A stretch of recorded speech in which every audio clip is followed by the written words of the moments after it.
Welcome to Skarn. This is a land that has been built up, fought over, raised, and built up again numerous times across the ages. The people are hardy and tough, the land unforgiving and harsh, and the deities gone from the world.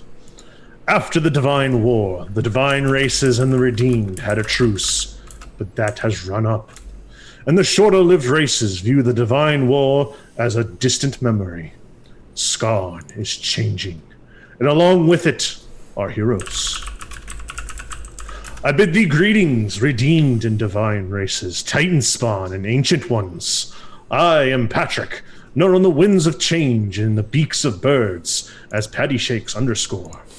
And I am the game master for this story.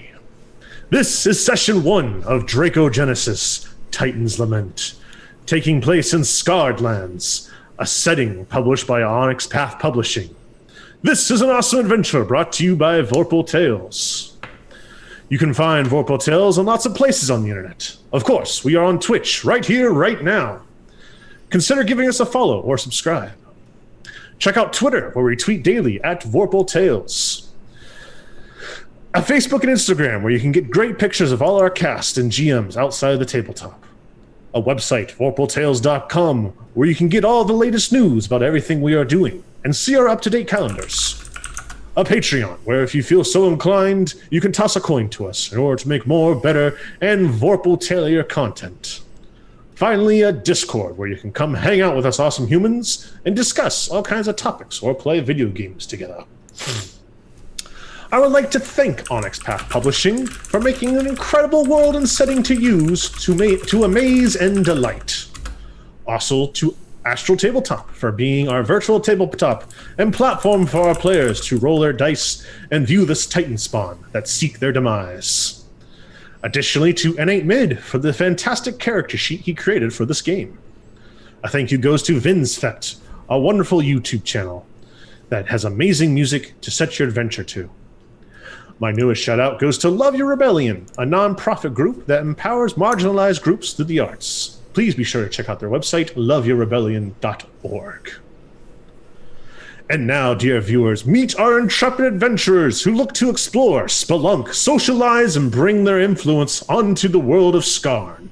Please state your name, where people can find you on the internet, and who you will be playing tonight. I am Dwayne. You guys can find me on the internet at Made of Kimchi, and tonight I will be playing Artificer Susa.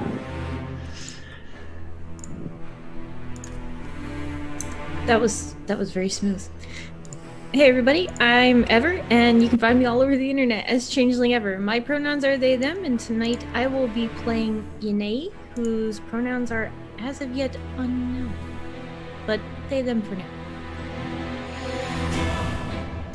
Hi everybody, I'm Pinky. You can find me on Twitter. I'm sorry, my cat just yeeted himself off the bed. You can find me at Twitter at Pinky_88. And tonight I'll be playing Turhana, who is a barbarian rogue. Hello everybody, I am Steve. You can find me on the internet at Voodoo Arcade. And tonight, I'll be playing Le Malfoon, a fighter wizard who cannot fight or cast spells. Hi everyone, I am Devin. You can find me online at Sword of Sullied, and tonight I am playing Gar, the Paladin. Thank you, adventurers. Now, before we forget ourselves and escape for a little while until realm of sword and sorcery, here in the world today, many people are struggling with very real matters and combating their own monsters. January is a month that brings awareness to many important things, including cervical cancer awareness. Regular screenings and getting the HPV vaccine can greatly mitigate your risk. Birth defect prevention. Taking folic acid, prenatal vitamins, living a healthy lifestyle, and regular doctor's appointments can help prevent many defects. The very important Black Lives Matter movement is also still going on. This is the most important period in time we are living in, and we ask that you educate yourselves on topics you may be ignorant to. and work with your fellow human to better the world. Remember, seize the time, live now, make now always the most precious time. Now will never come again. Before you gaze further into the story's adventures, allow our paladin to remind you of what they've already overcome. It won't be much, as last week was session 0, where we created our characters. Is there anything you'd like to add to that, Paladin Chronicler? We also had the theory game where we found out that our rogue is bad at lying. Listen, maybe. She's on the path for redemption, but I didn't say she. I never said she was good at redemption. I just said she was trying. Big difference. Big difference. Okay. And check out future chronicles, because at the end we will be posting the Mad Libs that we do. Yes. At the end of every session, after we go offline, our cast will unwind with a D&D Mad Lib that we will post as part of the chronicle and recap of this session. So be sure to tune in for that, for at least a little bit of fun that you'll get from that. Okay. Well, our characters have been made, the setting has been set, and now we will begin our adventure. Welcome to New Veneer. This nation is part of the Calastian hegemony. After the Divine War, the devastation wrought was nearly total. In the war's wake, when the last Titan fell, and the Jinn were sealed in their elemental cities, Corian had to restart the stars from the Divine Forge. Madriel had to set the sun moving again. Belsameth pushed the moons back into their proper orbits. Enkili set the winds in their proper places. And Hydrada set the sands of time flowing. Shardun had to reconstruct the seasons while Tanil laid dear Mother Deneb to rest in the earth. It was a time of wonders, witnessed all over the Scarred Lands. The moral races spent much of the time immediately after the war rebuilding, rediscovering and redefining relationships, notions of one another, and how to exist on this land.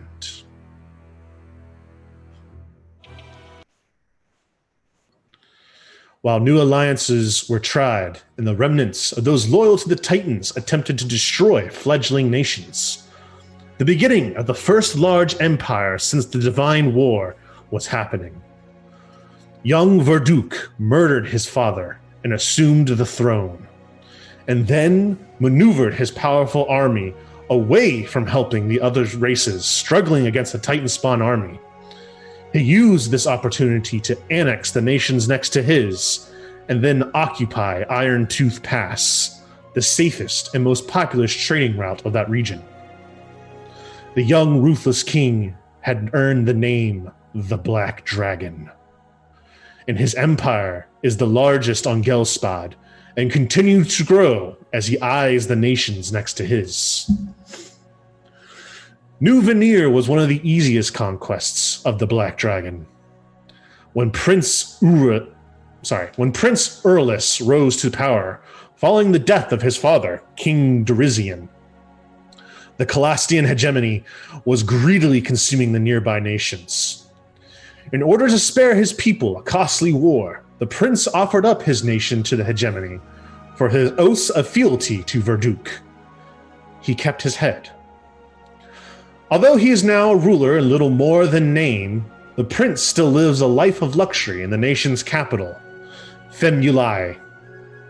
As his nation becomes more entrenched with the Calastian hegemony, Urlis similarly descends further and further into blissful oblivion. He named the city of Iridilia after himself, now calling it Urlesian, and established the town as a place of vice and opulence. Other citizens within the hegemony refer to, derisively or otherwise, as Little Shelzar, the city known to be the equivalent of maybe Las Vegas in our world. New Veneer has had a strong tradition of goddess worship, and some say Titaness worship before the Divine War. Belsamith, Idra, Madriel, and Tanil have all been popular goddesses with a female-dominated clergy. New Veneer has attracted more than one Assassin's Guild and numerous death cults. Belsamith herself is said to visit the Blood Steppes on the nation's northern border occasionally. New Veneer's crime rate has skyrocketed in the years since Erlis's ascension, and many citizens have fled its borders as best as they were able, to be replaced by grifters, thieves, and thugs who found safe haven in the decadent, lawless nation. Even as Verduc lengthens his reach, no one in the Empire is unaware of his advanced age and his lack of an heir. The vicious jockeying for position amongst his trusted advisors is widely known, having become the subject of countless verses, songs, plays, and jests. Many of the most prominent nobles, including the generals of the hegemony's armies, have laid plans for an ascension to power in the wake of Verduc's passing, especially if he were to die without an heir. The maneuvering remains mostly behind closed doors, for now, although more than a few assassination attempts have been made in recent months, some cunning, others clumsy. The Black Dragon is fully aware of the current political climate. He did not win his throne and maintain it for 6 decades without being incredibly politically savvy. The king has never spoken publicly about the future of the hegemony after his passing. However, those closest to him know that he has various plans of his own. His most recent wife, Queen Gelida, is his final hope to conceive a legitimate heir. And failing that, Verduc has other candidates in mind to assume power once he's gone, including the Queen. Of course, all of this assumes that the Black Dragon might pass from this world. Verduc may well have some means of cheating death altogether and achieving the immortality he surely craves.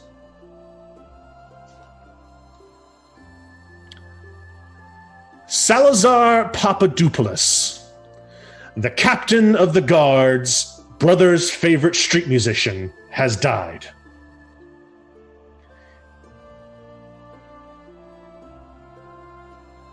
I'm getting a finger check producer. Sorry, Such a tragedy. No, producing, so slightly muted for click and clacks, but you're gonna need to say that name one more time. Salazar Papadopoulos, the captain of the guard's brother's favorite street musician, has died.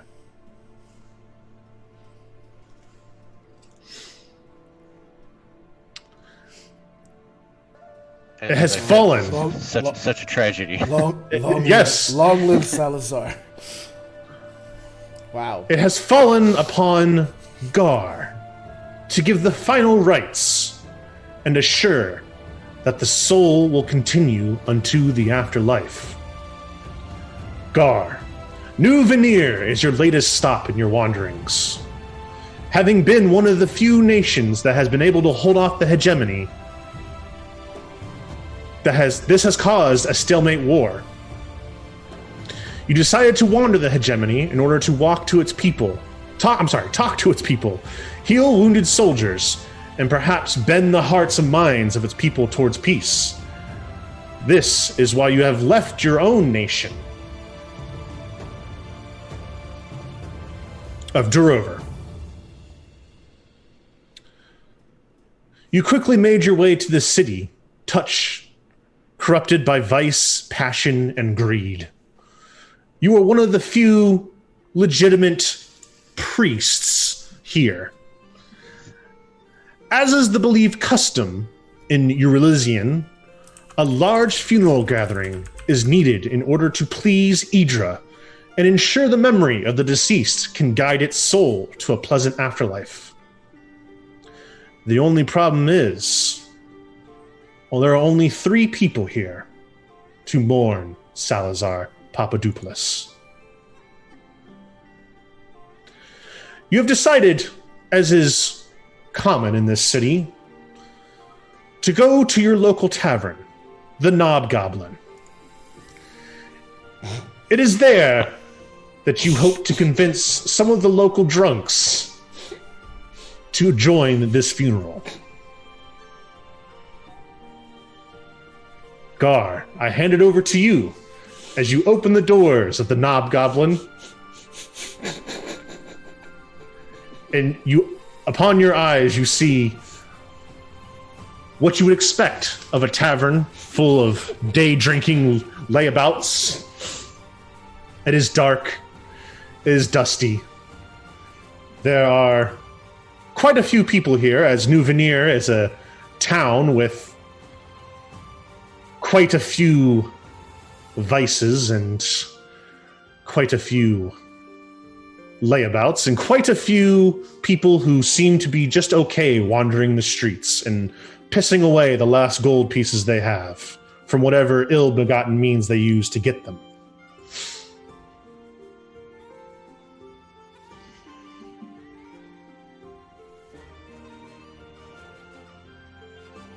Is there anyone that I know in the tavern? Give me a perception check. Then no.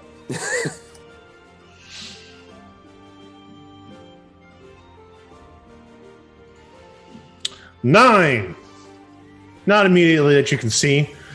It's one of those settings where you open the door to the bar, the light from the afternoon sun splashes in, and immediately, "Oi! Close that!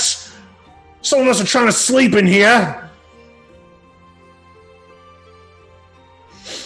All right. Is there a soapbox type area where I would be able to try and talk to the crowds? Sure, yeah, there would be a stage where local bands and performers would use at nighttime, of course. There's nobody currently on it. All right. So I'm going to attempt to do this to see if I can get attention before just shouting at them, because I have proficiency in a musical kit, and I have a little wow, my brain just died. Guitar. Oh, okay. I don't actually have performance. Let's see how this goes. This is gonna go great then. But it's charisma based, so who knows? Well, tell me what you're trying to do first. I'm basically just trying to get some attention so that I can kind of like... Oh, if you're just trying to get attention at first, absolutely. As soon as you stand on the stage and strum a few chords, it's a mixture of people wondering who the hell is playing to this crowd at this time and trying to earn money. People, going, "Yeah, we need music in here." And then the other half of the bar, it's like, "Shut the hell up!" I played a couple notes, get their attention, and I'm sort of saying... You have most of the bar's attention, at least the ones that aren't still sleeping. "Friends, compatriots, if you'd like to listen to more, come with me. I might buy some of you a drink." So when you say "come with me" if you want to listen more, you get like one person that's like, "Yeah, like I could go for some music." And then when you're like, "I might buy you a drink," you get about 50% of the people that are like, "Might?" It depends on how long you stay. Come on. What? Who are you, old man? I am Gar. I am paladin, priest, giving last rites. Oh God, it's one of those priest guys. He's gonna try. Don't do it, brothers. He's gonna try to tell you that drinking is of the Titans. Oh yeah, drinking's of the Titans. Drinks. Oh, okay. Maybe he's not one of those priests. Who's your god? Madeira. Wow, I just messed that word up terribly. Absolutely terribly. Well, look at him. Nadriel. He doesn't know what he's talking about. You're not in there. Hush you. Nadriel. There's some murmuring. I mean, she's not the worst. What's her stance on drinking again? There's some guy like whips out like the Bible of Madriel and is like looking for like the index. D, drinking. There's nothing in here about drinking. We don't know her stance on that one. What's her stance on drinking? As a knight of Madriel, I can tell you, there is nothing wrong with a little bit of drink. Little bit? This is the wrong crowd for a little bit. I make booze.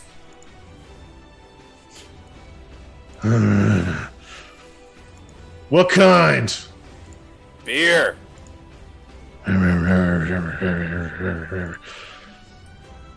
It's at this point I learned from and there's like some more excited murmuring. Give me a persuasion check. It's at this point a figure hunched over in the corner, preferring the dark, as their very light, pale skin and light hair gives them away in the candlelight. Steven, would you like to explain what your character looks like? Yes. I rolled a 15. Perfect. So sitting in the corner listening to all of this insanity happen is a tall, slim, yes, very pale, almost completely white elf with long white hair, but these kind of black, to a degree, tattoos and like etchings into his skin, and he just sits very stern looking. But yeah, skin is just completely washed white, almost as if he didn't see the sun for years and years and years of his life. Perfect. This figure stands up. You turn around. You thought you had recognized the voice, but you ignored it as being not necessarily one of the common drunks or poor people in here, or layabouts, but all the same, you're still in a bar at 1 p.m. drinking. You turn around, you do notice that, okay. This is Gar. I know Gar. I have come across him occasionally. And you stand up and you figure, maybe this might be for a good cause. You decide perhaps you will help him. Wait, hold. So I stand. Well, actually, me and Devin have a connection.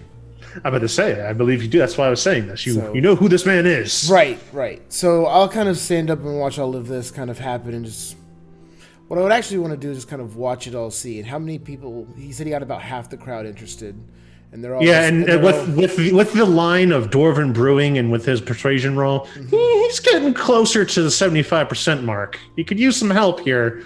Maybe especially waking up the sleeping people if he wants to get the full bar. Okay, give me 1 second. I'm gonna be Gar, as you're scanning the crowd, please describe what your character looks like as well. I apologize. I did not let you describe your character earlier. It's okay. He's putting on a bit of a persuasive act to try and be more liked, but he's pretty much he's a human in splint mail armor, and he's carrying himself rather well, but he's old. He has the scars to prove that he has been through battle, and when he's not trying to actively get this crowd in, you can see he's just kind of grumbling a bit, carrying his spear and shield around. Spear for Madriel, and he's just kind of grumbling about the state of affairs of the area, because it's kind of crap here. Yeah, New Veneer, and especially the city you're in of New Veneer. No, New Veneer is the nation you're in. The city is, yes, the city that you're in is named Earlesian. Sorry, folks. Okay. Earlesian tries to market itself as, little. The equivalent would be Little New Las Vegas. They try to market themselves as Reno. I was gonna say Reno. But what you get is more like, I don't know, like, picture whatever stereotypical shitty, like, boat. yeah, picture like the bad parts of Atlantic City. Like, yeah, it's just lawless and people just drunkenly on the streets wandering about at all times of day.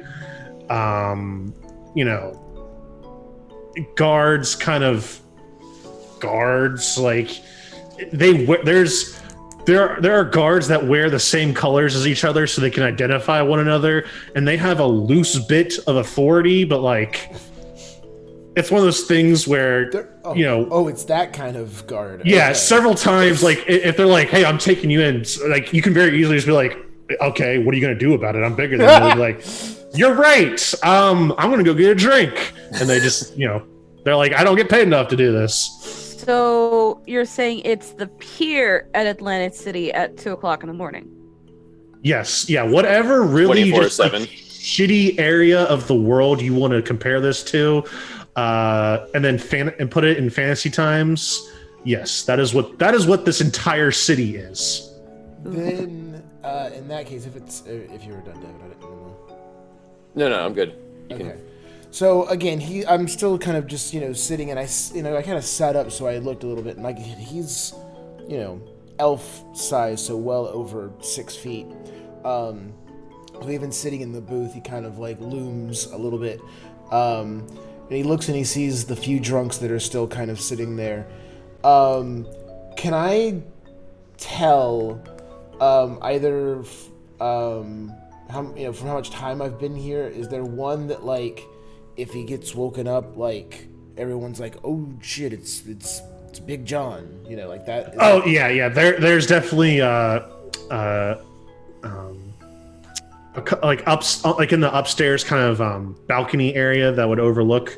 There is a lumber up there. Just a guy that chops wood and fells trees for his living, and he has just gotten back from he was in the horn saw. So all about everyone knows about the horn saw and how like just go there. Even like you see the horn saw and you take like one step in past the first tree and bad things will still happen to you. So he just got back from felling trees in there. So everyone's like, yeah, we should just let that guy drink himself into oblivion. But he has very much, it's like he's just wearing a sign that says, "Wake me up and I will fuck your day up." Interesting.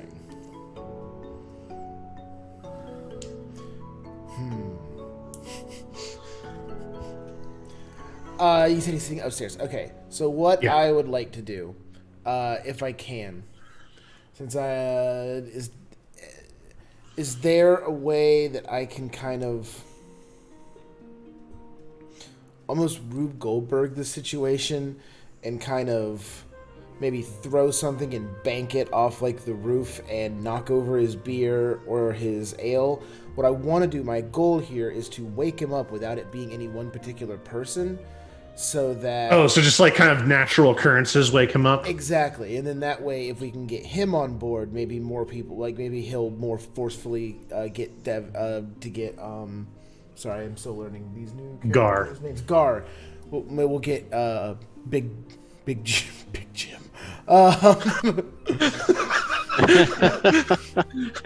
His name is not Big Jim. His name is Pieter.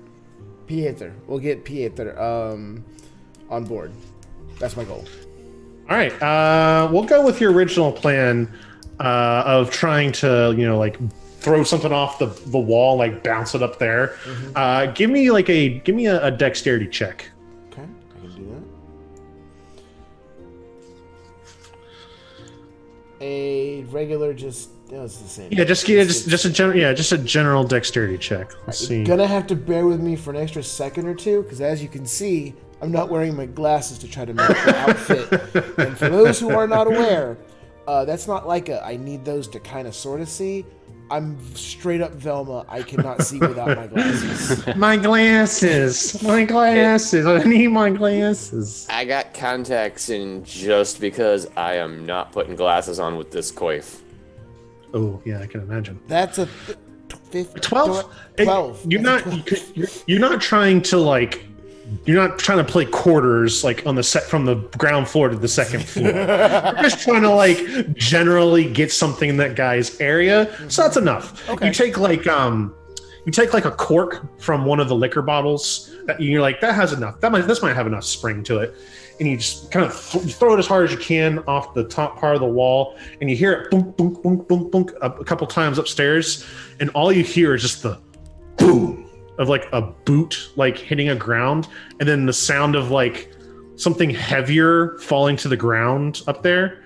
You're like, Maybe like axe size? yeah, probably axe size. Sure. You're like, and there's just that moment of quiet, like Gar had just finished his last sentence. I'm Dwarven trained, and just like that, boom, boom, and everyone just kind of does the whole. There's a pregnant pause. And this monstrous mountain of a man. Having shared a hotel room with Patty. That's what he sounds like waking up. You hear something being dragged against the ground, and then the punk, punk, punk coming down the stairs, followed by the axe head being dragged down the stairs. Punk, punk. And you just see he comes down to everyone's view. He slings the axe on his shoulder. More of a roar than a yawn. How long has it been? Well, don't know when you got here, but Not you, you're new. Someone has been here. How long was I out? You know, he basically got in sometime yesterday, put down a small pack of coins in front of the bartender, got the equivalent of like a pony keg of mead, and then went upstairs and disappeared. Got it. Okay. So, all right. You know, so in an obvious 12-ish hours. In an obviously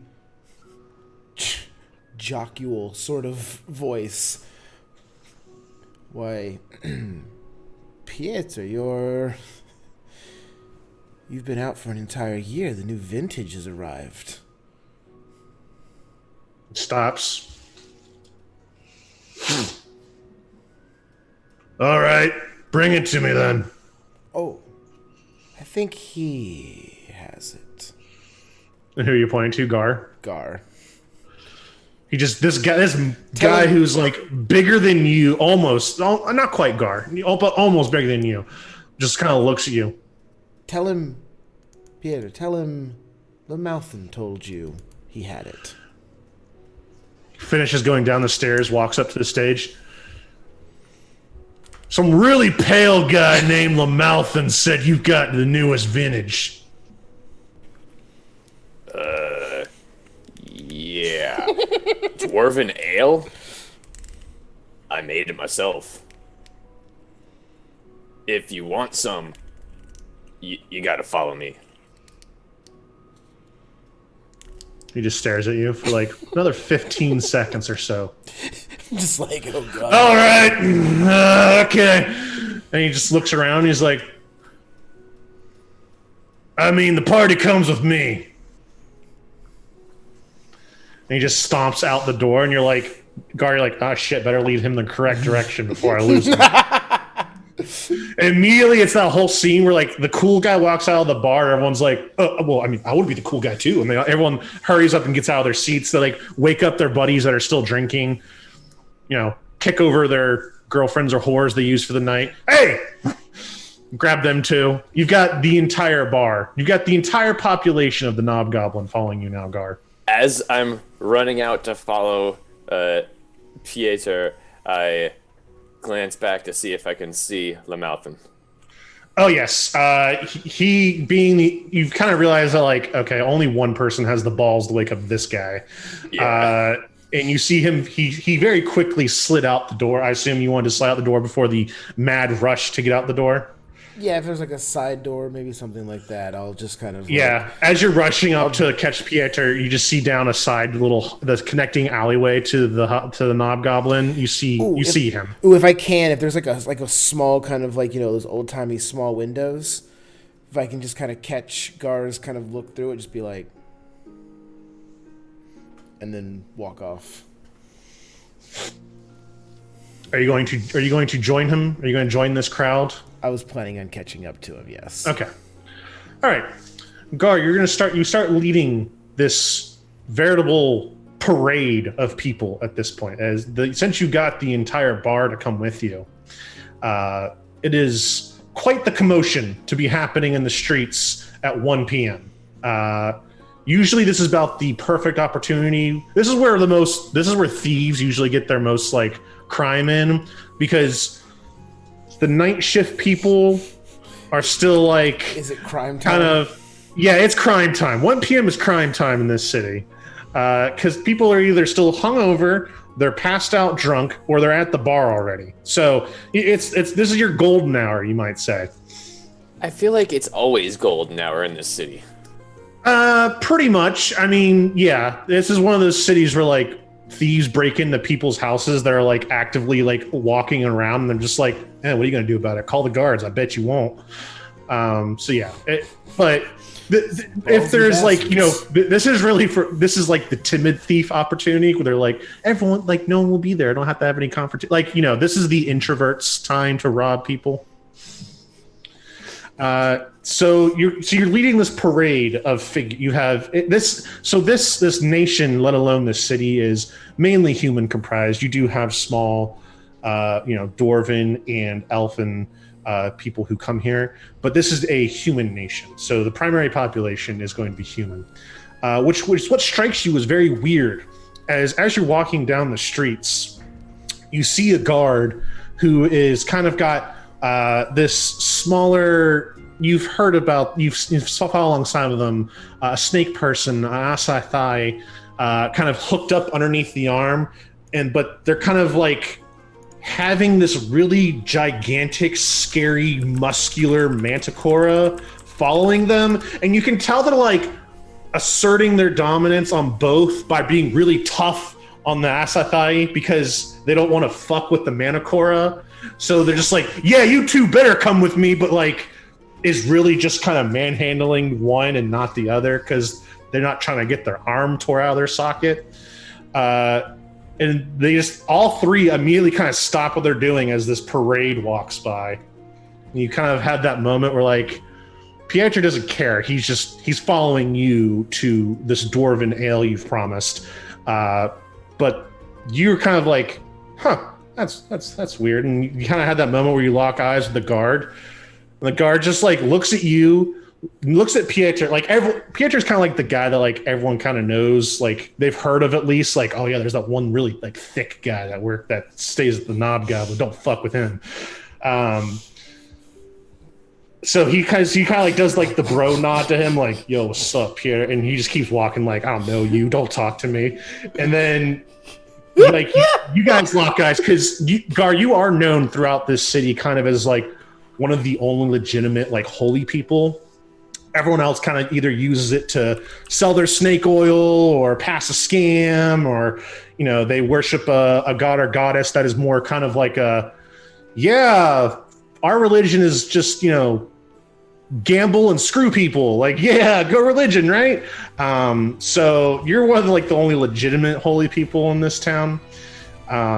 So he sees you leading these people, and he's just kind of like,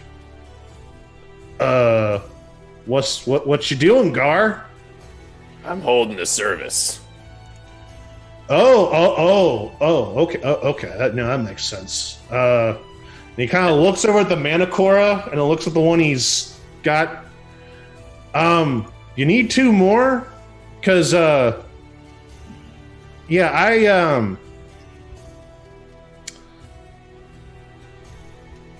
I don't get paid. I don't care. I don't care enough. I don't have the time. I'm a little thirsty, if you get what I mean. Here, take 2 more for the service. Dwayne and Tiffany, would you like to describe your characters?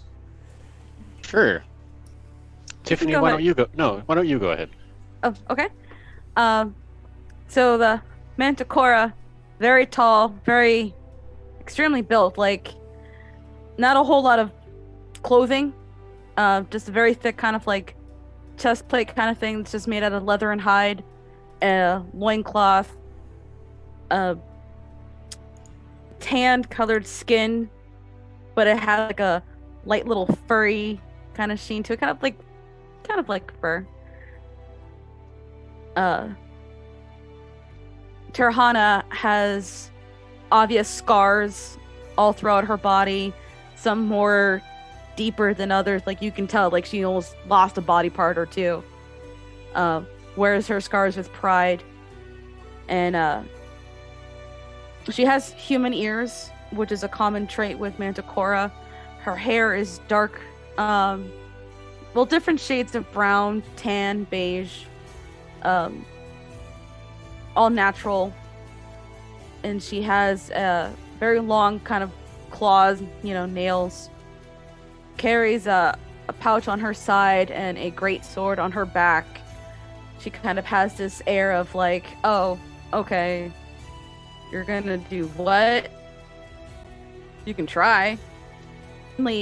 Overcome in her is as a warrior, but it's still kind of like shaky in terms of like you can just see that there's confidence but a little bit of insecurity like in her presence when she stands there.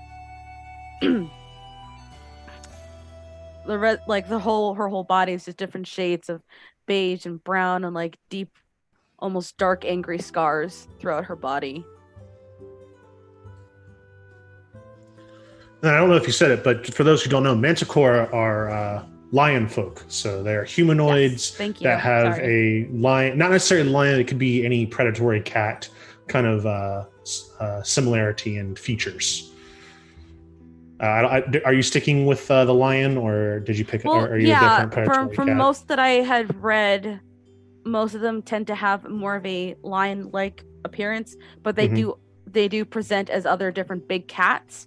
So they do have like tigers and panthers, cougars, that kind of thing.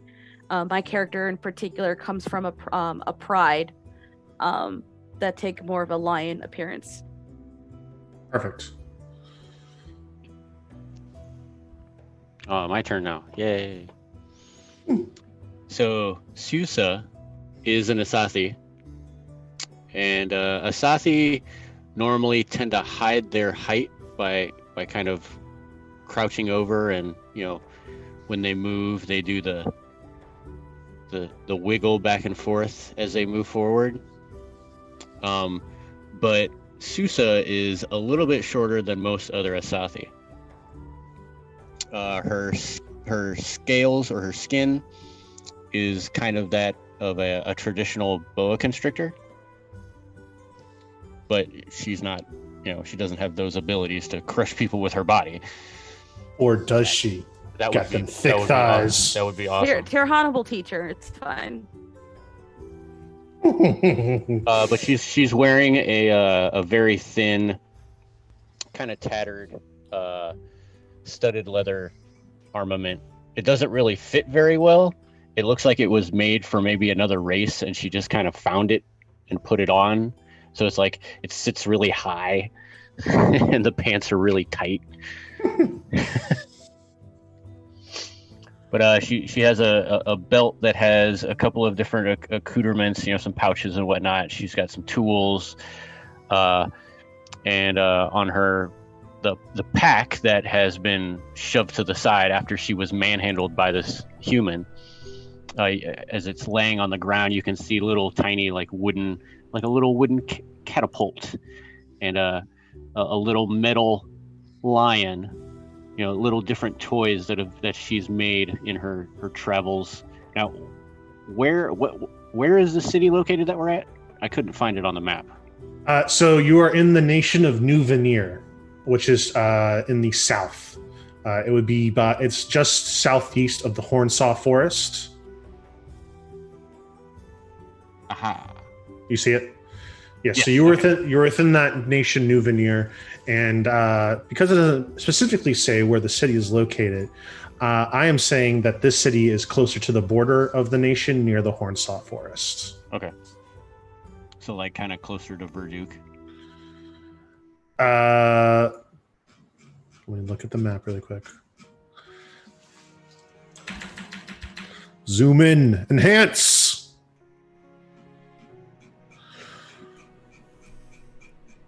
That was a lot of Yes. Yes. Okay. Yeah. Either way, she's originally from Fangsfall, which is way far to the southwest. So she has, made her way to a much larger city, a human city, where in Fangsfall, it's made up of ironbred and humans. So she does kind of have that familiarity, and she doesn't feel as out of place because she's used to dealing with humans.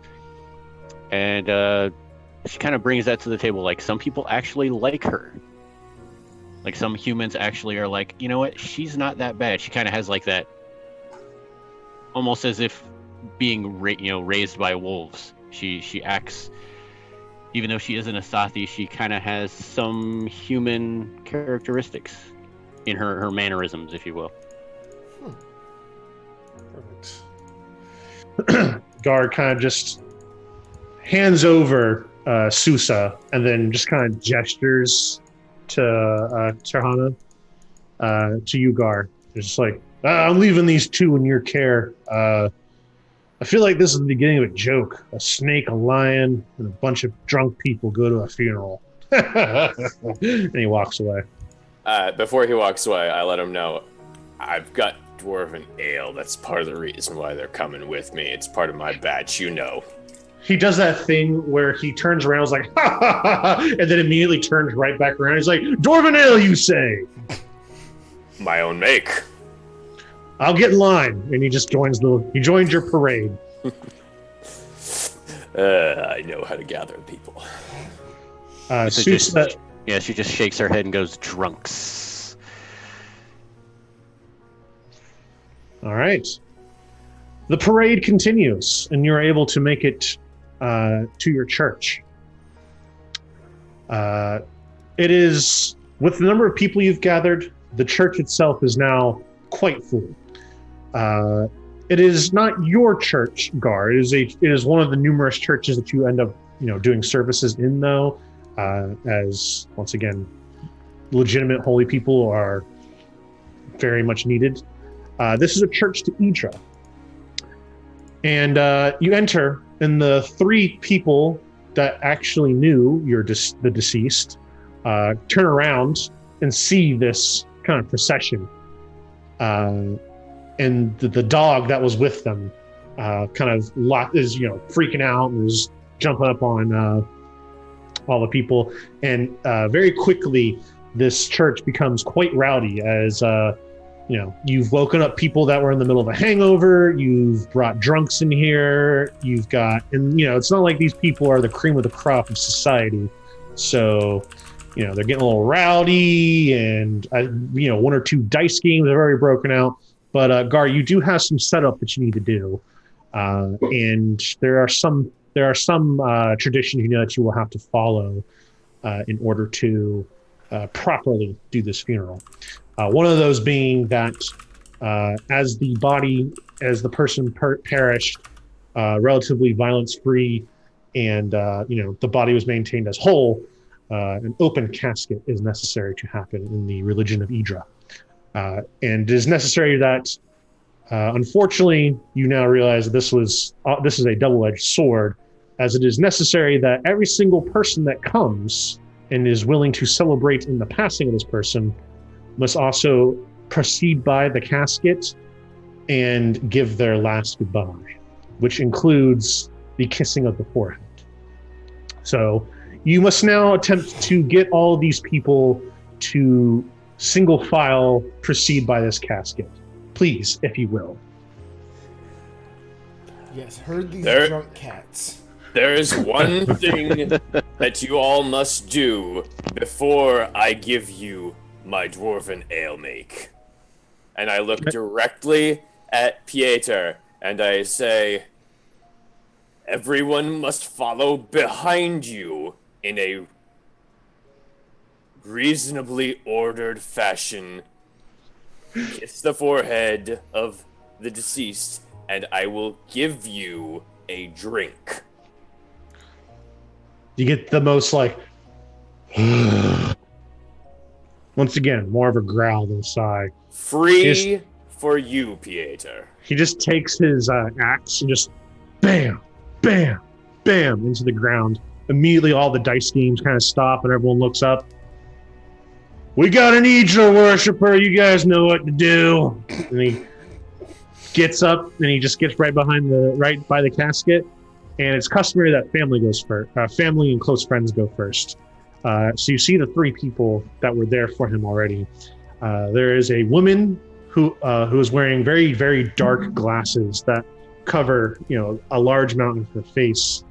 There is another human, kind of, their very dirty clothes are kind of torn, but you see them that they have a heart slung on their shoulder, and you see a person in guard's uniform. The three of them go by and they kiss the forehead and say their last goodbyes. I make sure that the dog gets to go too.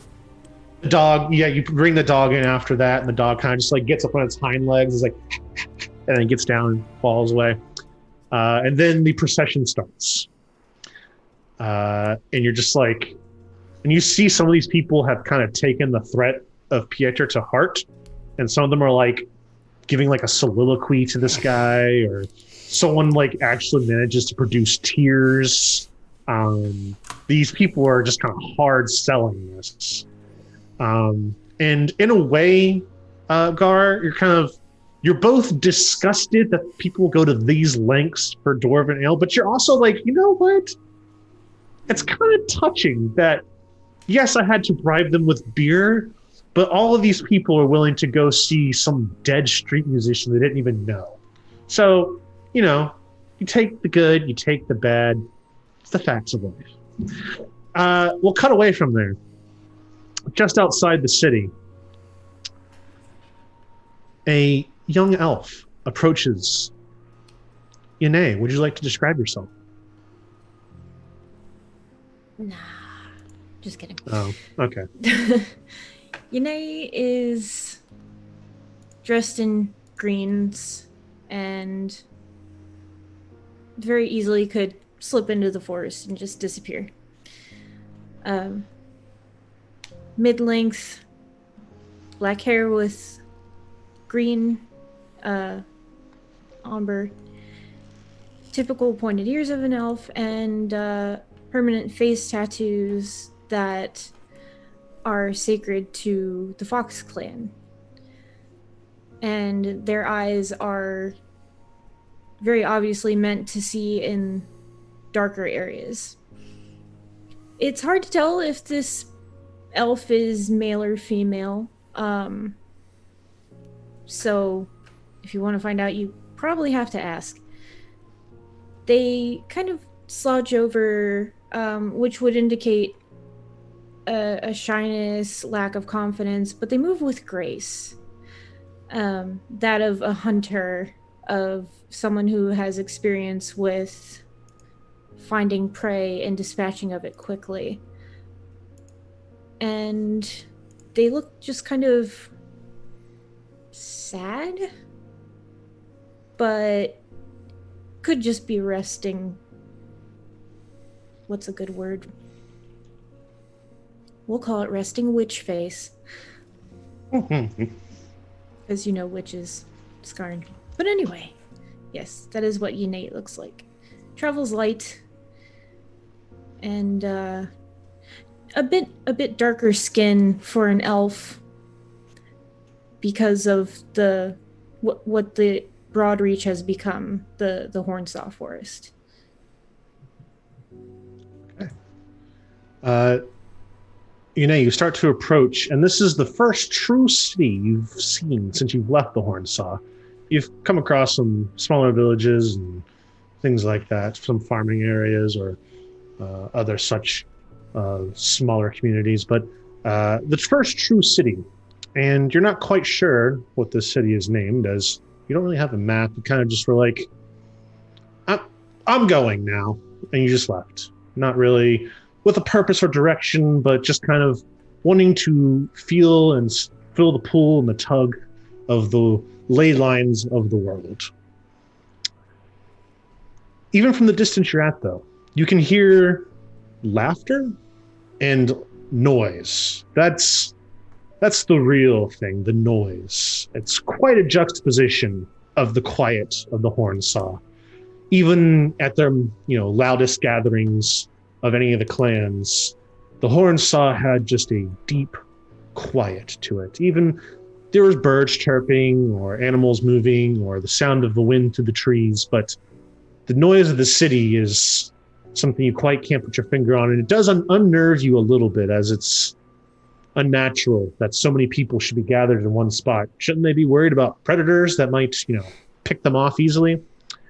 I guess people of the non-forest don't have those problems to worry about, especially a forest as dangerous as the Hornsaw. But yes, the noise, especially not just the quiet of the Hornsaw, but the quiet of being alone for the couple of months you've traveled now. You decide, well, a little civilization might do me some good.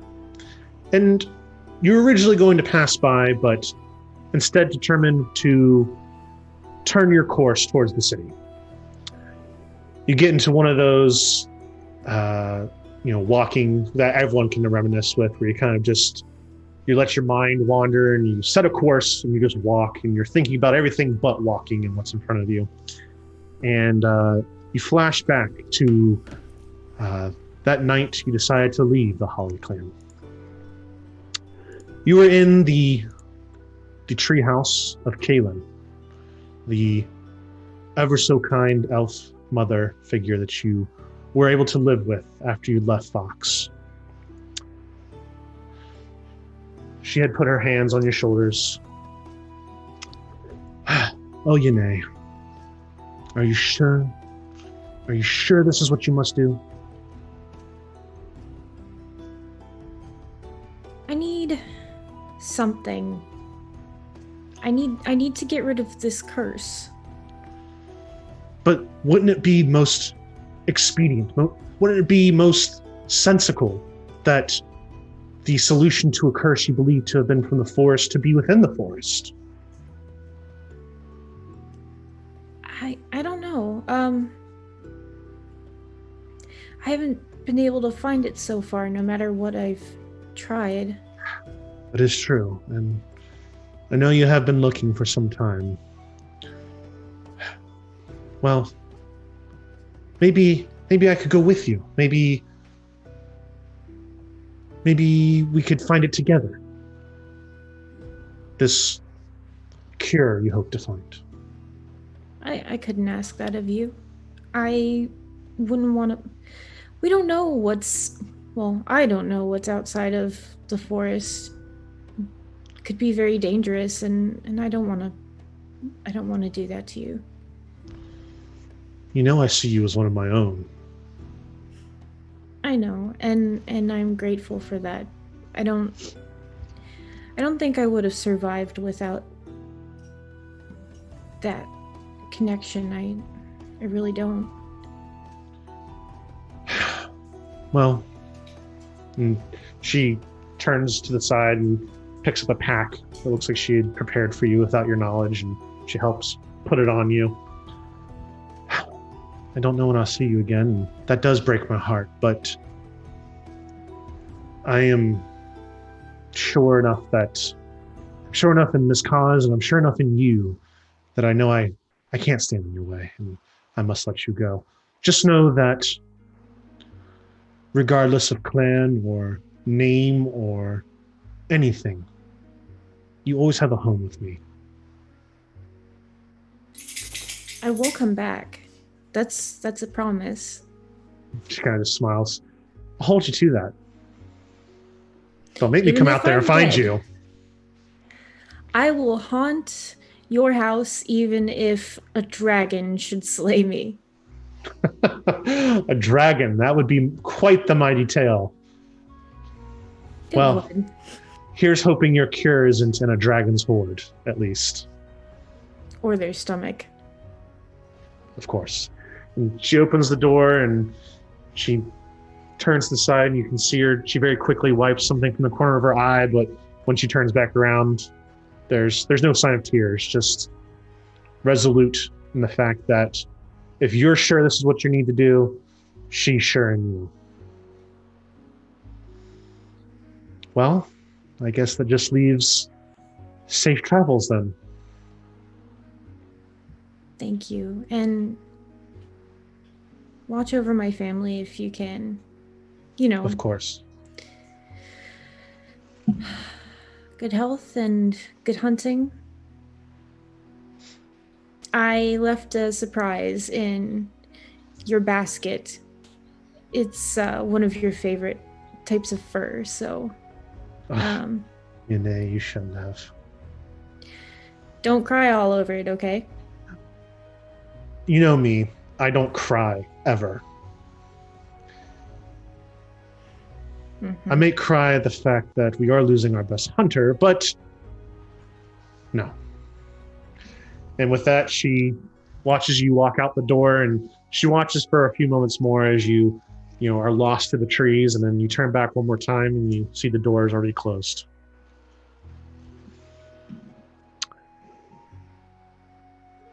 Gar, your preparations are done. The assembly line, so it would seem, of people giving their final respects to the casket is done.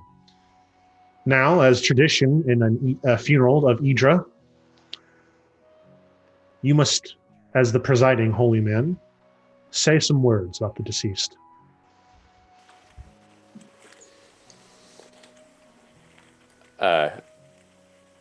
In front of the crowd, I tell them, let me just go back to his name, because did we actually say his name? Yes, Salazar Papadopoulos. Yes. And just, you don't know much about him, like, personally. You kind of look at the casket, at the body for inspiration. Average height, quite a big belly. Gray hair up in a bun on the top of his head. Did he like die with a stone throw?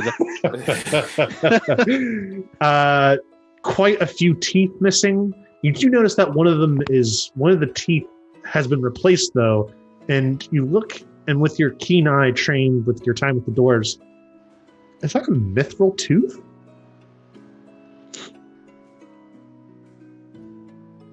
Salazar. Other than that, he was a street musician. All right. Do I know any of his music? Give me a history check. Okay. History of the city here.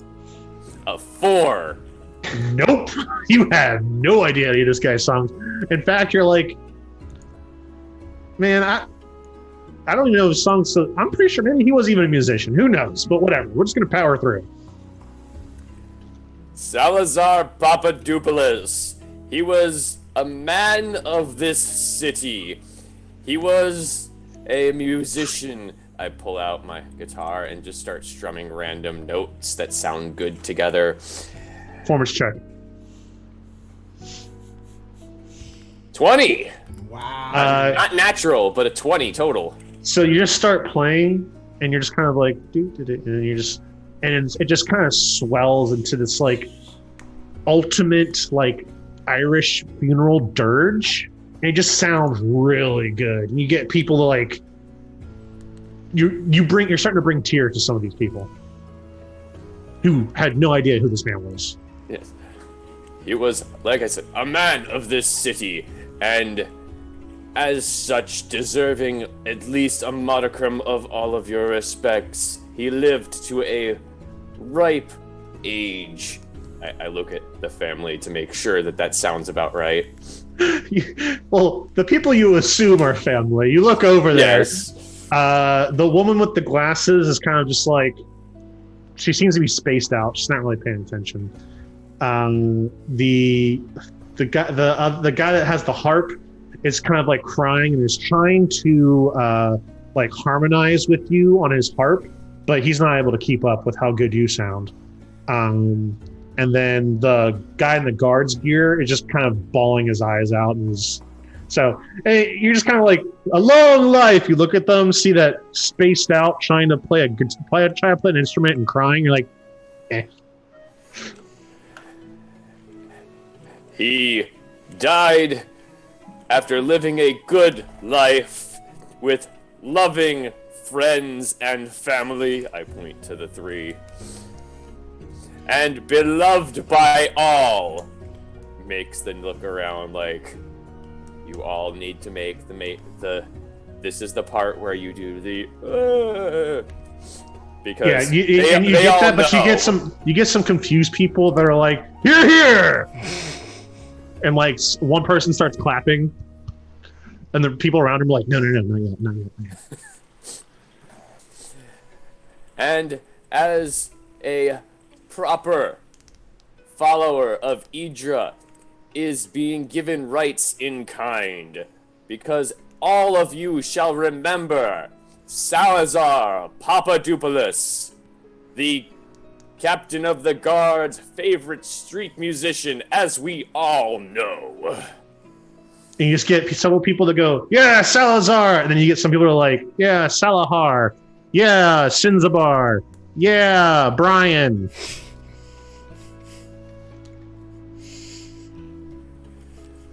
And in proper tradition shall be once with final words spoken of by his beloved captain of the guard's friend.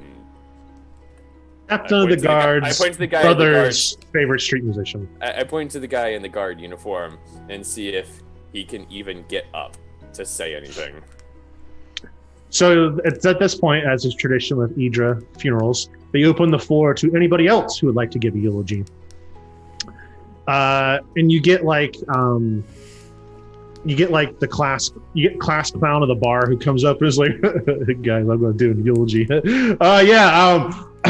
Yeah, Salazar. He was a good guy. I didn't really know him, but yeah, he was a good guy. All right. Then he steps down. The woman that looks like she's been spaced out this entire time just kind of stands up. She just kind of looks into the casket as she goes, "To fair Salazar," and then she gets down. And there's like a kind of people are like, "Yeah, okay." The fellow musician gets up and he attempts to be as cool as you and play something that everyone likes. Let's see how he does. Oh! So you're like, you heard this guy trying to harmonize with you earlier, and you're just like, I can't keep up. But it seems like if he's not trying to harmonize with someone else, this guy plays the Lament of the Titan on his harp, and like, as a god worshiper, a tear comes to your eye in the song about Titans. So, oh God. Good to know that he'll be better as a solo act. Very sad. And then the guard comes up, and he just and it's just a lot of sobbing. But finally, he kind of gets, after like 5 minutes of just like sobbing into like the podium, he kind of, I could do this. I could do this. Salazar, buddy, friend, pal, what can I say? You were my favorite person to arrest. You were always on the same street corner. You came back every day after I threw you in the tank for loitering and trespassing and vagrancy. There will never be another loiterer like you. And then he dissolves back into sobs and goes back into the pew. It's right here. So I'd like to step in with that particular one, having not been part of the procession or anything like that. Where is Gar? Like, as this part's happening? He's kind of standing off to the side, I imagine, right? I would Yeah. be standing off to the side and behind him, and when he starts doing the I can do this, doing that reassuring hand on his back. Yes. Okay. Perfect. I'd like to step in and just kind of like, not like like inject myself, but just kind of like, that's where you'll like finally Gar can kind of see me like in the background, just kind of leaning against the back wall, watching all of this, just like. Then random drunk number 20 goes up to the podium. It's like, Salazar. Woo. And you can tell that he tells some personal stories. It sounds like he actually knew who Salazar was.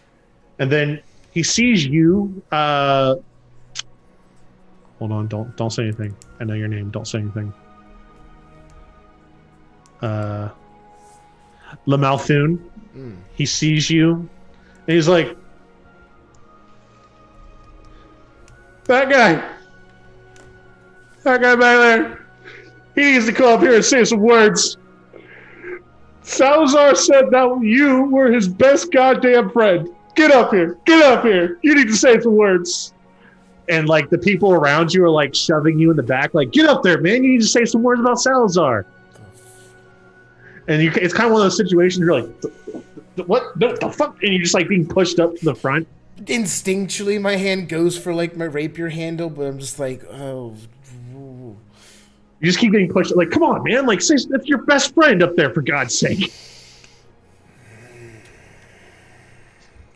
So I get pushed up to. He's like, yeah, this guy right here, Salazar's best friend. And he claps you on the back as he walks by. Do the hand on shoulder.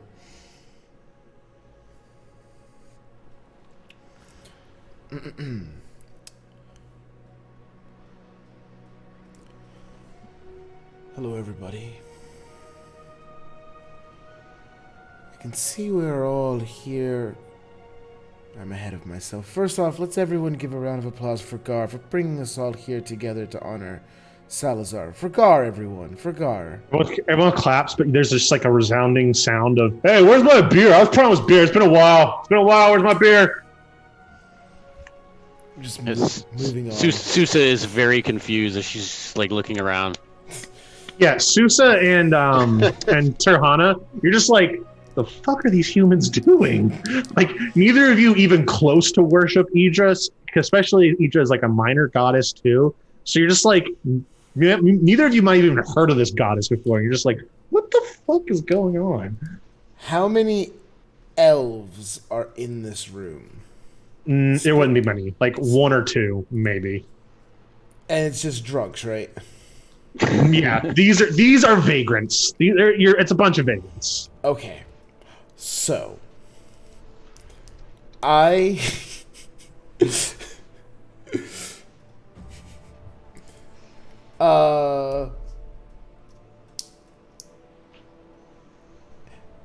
is there any check I could make really quick before doing this, where I would like to look up and down the musician specifically? The guy with the harp? Yeah. Does he seem like the kind of hipster dude who would learn Elvish just to be able to sing an Elvish song? Give me an insight check. I love Dwayne's just like... Definitely. That's a natural 20 for a 21. So you do that thing where like you're looking at him, you're like trying to up and down. He catches your eye that you're looking at him, and he speaks to you in Elvish, and he just goes, "Sup, dude?" I'll say something back to him, just like, just trying to find the words. And he just like he takes that as his cue to like stand up next to you, like harp in hand, like.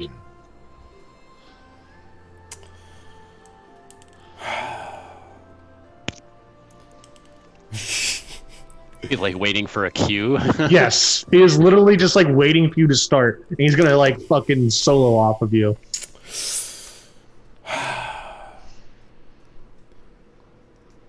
Do you speak the? No, just to him. Just do you speak... as soon as you say anything, he just goes. No, don't. Oh, sorry. Okay. Do you speak the Dire Drindle dialect? High or low? Low. Just remember, Diadrindle is also super closed I know. off right now. Low. So I rolled a 99, so that's going to be a no. He doesn't speak it. He does not. What does he tell you? Actually, That? what I wanted to know. I guess actually what I wanted. It's like, so you do not speak the Diadrindle dialect. Are those like even elves, man? Some would say. Try to keep up and hit the right tones, please. I got you, my pointy-eared brother. We're just gonna go with the feeling and the emotion. You got it? Play from, Oh, you're speaking my language, brother. Play from the heart. And I'm going It's to. the only way I know how to play. I'm going to speak in Elvish in a Okay. sort of melodic voice, but it's basically gonna be gibberish. Okay. And I'm just gonna write it off as the Diadrindle dialect. Perfect. As soon as you start speaking, immediately like goes, he's just like playing his ever-loving heart out. He's just like rocking his head and just plucking the strings. Let's see how well he does.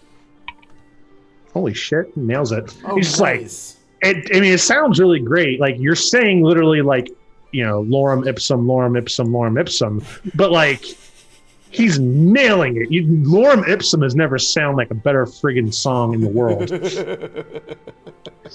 So just going to town, and finally you come to your stop, and he he's just kind of panting a little bit, and he's like, "Wow, man, that was beautiful.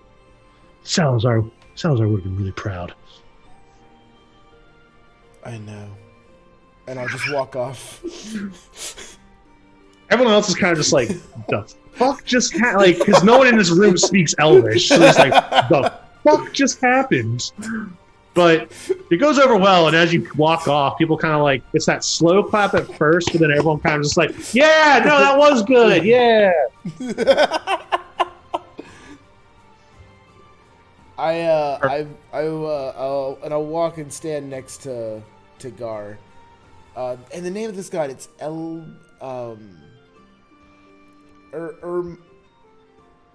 god that this is in preference to. Idra, sorry.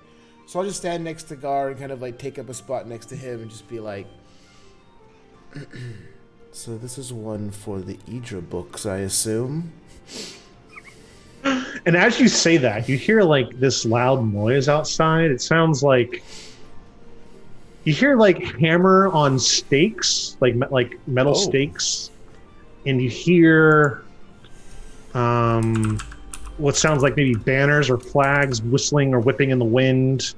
You hear loud speaking and laughing, some shouting coming outside. But it's at this point, Gar, that the service is complete. Everyone has said their piece. There's been plenty of eulogies. Everyone has proceeded by the body. At this point, people are allowed to leave if they would like. And so, and then people can sense that. So everyone's just kind of looking at you, Gar, like, that moment in a Catholic mass where everyone's just like, all right, priests, do the sign of the cross. Let's get out of here, man. I got football to watch. At this time, I'm also going to look back to Gar. Yes, Gar. Will the priest of Madriel... you're a human, right? Yes, human. Yes, will the human priest of Madriel procure his self-made dwarven ale for the masses? At which point, I, having known I was doing this, go into the back part of the cathedral and pull out a keg of my homemade ale, which is pretty much all I've got left at that point, and hand it off to Pieter and tell everyone I have given Pieter the ale so that he can distribute it as he sees fit. It's that moment of like the 500 other people are like, that's bullshit. It's the juxtaposition of, I mean, he could probably take a few of us down before the mass takes hold of him, but like I don't want to be one of those first people he takes down. And so you have this kind of worrisome like setting. You're like, oh man, is a fight going to break out in the middle of a church? And Pieter is kind of like starting to walk out of the church with his big barrel, his big cask of ale. And he pushes open the front door. And it's that moment where the sunlight hits. Everyone kind of does that thing when they're blinking their eyes. And those sounds you heard get louder. And Pieter just kind of drops the cask. It doesn't break, but he's just like, what the? And everyone is able to see through the doors. It would appear that the 500 people in the parade you led through town got some of the people excited.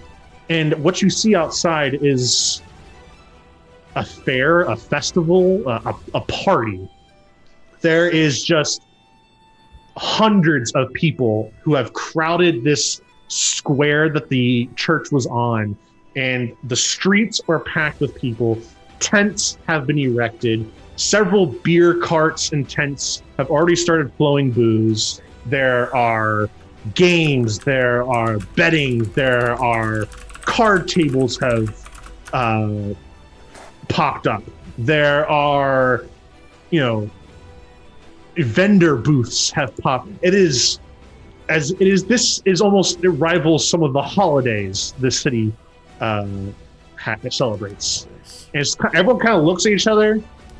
They see the beer tents out there, and there's just this mad rush as everyone is just like, let's join this shit show and make this like, let's burn this mother to the ground kind of moment. Yeah, and Gar, basically the only people left in the church are Salazar in his coffin, the family, Gar, Lamalthun, Susa, and Terhana, and you all kind of just look at each other like, what the fuck? Okay. And we'll take a... I was literally going to say, humans, am I right? Yeah, the three non-humans, actually all four of you just go, humans, am I right? And that's where we'll take a break. Yes. And Gar just shrugs. We will take a 10-minute break. So if you're out there watching, give us 10 minutes. We'll be back at 11:40 Eastern Standard Time. Oh.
And welcome back, our wonderful, lovely viewers, to the world of Scar.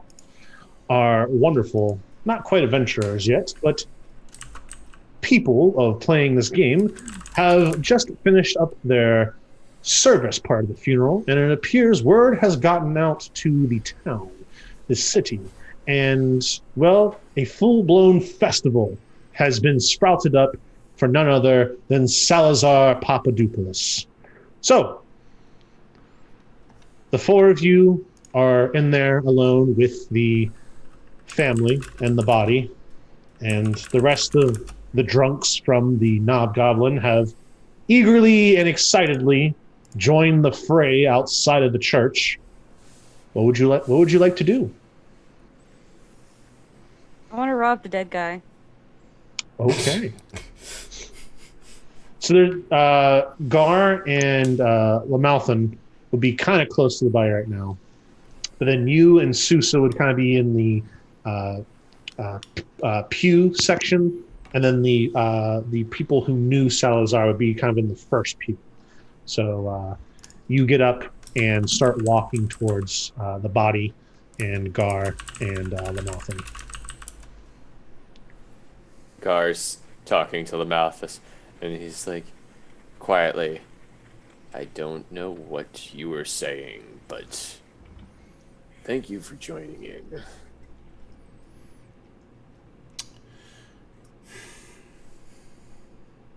Couldn't leave you floundering around like that. You only joined because somebody made you. Don't lie. I don't believe anyone makes me do anything I don't want to do. I look at the man who called him his best, or called him Sprouting Hops, or Salazar's bestie. It's like, sure. I had ways Terhana, of getting out of that. At this point, Terhana, you're able to be up by the casket where they're having this conversation. Yes. She's staring at the person in the casket and just kind of like, humans put their dead in a box? That's weird. We just set our dead on fire. The guard, the one that was crying on the stage, said it was his favorite person to arrest, just starts crying. Oh, don't set him on fire. He wouldn't have liked that. It's a good thing. It's cleansing their soul. It's meant for purity. Just keep sobbing. No, not fire. Susa would have followed her up, coming up behind.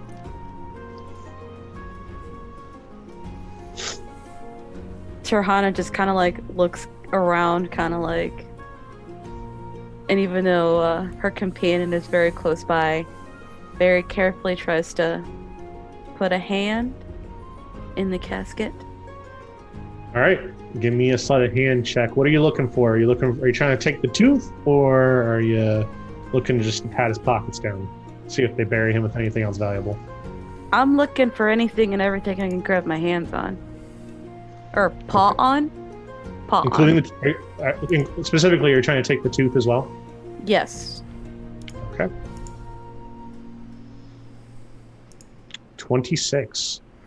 Okay. So you kind of just like... almost a nat 20. You start at the feet. You kind of just like do the thing where you're just like, huh. Like you're patting him down. You're just like, humans bury their dead in boxes. It looks like you're trying to just like be soothing, and maybe it's like a Manticore thing or something. But this is really a thieves pat down right here. And so you kind of do the pant legs, and you're able to kind of slip your finger into the shoe real quick, see if anything's in there. Nothing. You check the slacks pockets.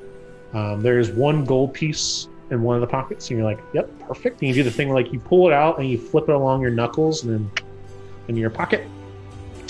Pat down the chest area, nothing. And then that's when you get to the head, the mouth, and the tooth area, and you kind of just like bend over, and you're just like maybe doing some Manticore prayer of some sort, maybe, and your hand goes for the tooth, and you're pulling on it. No, it's not coming out. It's not the fact you're not sneaky enough to get it out. It's almost as if that mithril tooth is part of his skeleton, and to yank out this tooth would be to rip out his skull from his head. I'll come back to pay my respects later. You kind of lean back from the casket and just there's an. It looked like even one as strong as Terhana just kind of just goes like lets out just a breath of exertion, but seems fine. Who is it that was talking about no fire? The guard, the one that said he was his favorite person to arrest. Does I get that might not be a traditional burial ceremony, but can I pick up on something about like why he would be like so averse to it? Like just like it sounds like he's saying like God no and not fire. Like is there something to it? Sure, I mean you can go over and talk to him and ask him about it. I wasn't sure if that was just like something the mouth and like you kind of just like you kind of meet eyes of the guard and you kind of give him this look and he's just like he was out in the sun all the time and he always complained about how hot it was and just I know he wouldn't have liked that. I see. It's at this point while you're talking to that guard and Susa is with Terhana around the body, the woman with the glasses gets up and kind of quickly makes her way over to Yugar, and she does the thing where like she kind of puts her arm up against the wall and kind of gets uncomfortably close and like leans into you and kind of traps you against the wall, and you immediately feel like your personal space is being invaded here, and you kind of just do that like and she's like, that was quite the lovely sermon you gave for Salazar. I couldn't help but notice you really put some passion and some fire into it. I must say that this whole day has really got me sad and a little down. If only, and at this point she moves her arm from being pinned against the wall and she starts to trail it down your chest.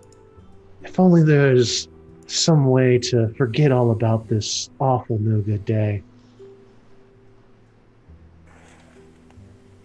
Gar thinks about the worshippers of Idra and kind of remembers part of their thing is a little more pleasure seeking, and he yeah, okay, for the service. Okay. Would you like to show her the back room of the church that houses the spare beds to take in the infirm and poor? I go with I am taking her back to console her in public and then console her in private. Yes. She is quite thankful for your consoling and seems most happy about it. About 10 minutes go by. The rest of you kind of been, mingling about. You're about to like join the crowd at this point, Lamelthun, when sorry, I probably butchered your name and put your name there, Lamelthun. When you're like fuck, like where Gar, like you're like it's that part, the point in the party where it's like he's the only guy I know at this party, but I just am standing there with a red solo cup, like I don't know. Yeah, right. And you're like, fuck it. Like maybe I'll just go meet somebody or talk to somebody. And then Gar kind of does that thing where he opens the door, and kind of straightens the shirt, raises up the pants a little bit. Yeah, you have to remember, Gar is quite old, so he's just like, and he walks over to you. Gar did legitimately do that for the service. About 30 seconds later, the woman she walks out and she puts her shades back on. She walks out into the crowd to go join the festival. She walk or does she hobble? She walks.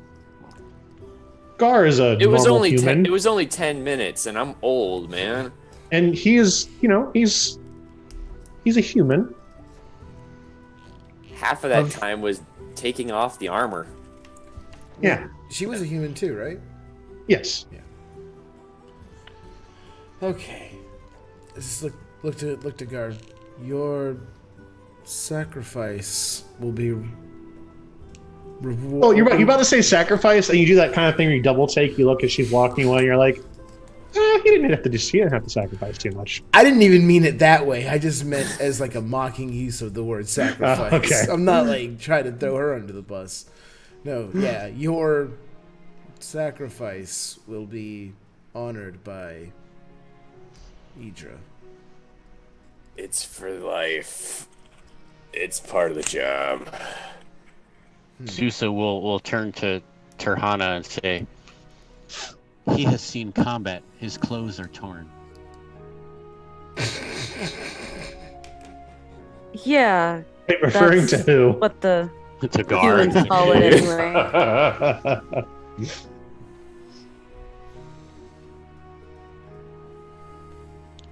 Okay, so you guys stay in the church, or are you going to join the revelry now? I look to Lamathun and say, I need a drink. And the two of you are about to leave, and you're like, that guard put these other two in my care. I can't just leave them in this church alone. I was gonna ask, I mean, you could. Gar, who are the two Just bad things would happen. tagalongs? Yeah. Scott gave them to me. Hey, you two. Come on, let's party. You call this a party? No, I open the door. Gestures to the party. To the party. To the party, he I see what gestures you to did the there. party. Just to the party. I see what you did there. I've never seen a party. That's not surprising. You've Oh, this is pretty festive for this time of year, for anything really. I guess I started something. and Yeah, between the four of you, you're like, this day does not line up with any culture's day or holiday whatsoever. I'll look to. And what are your two names? I am called Susa. Susa. Okay. It's typically what's the word? Customary to introduce yourself first before asking for another's name. Is that so?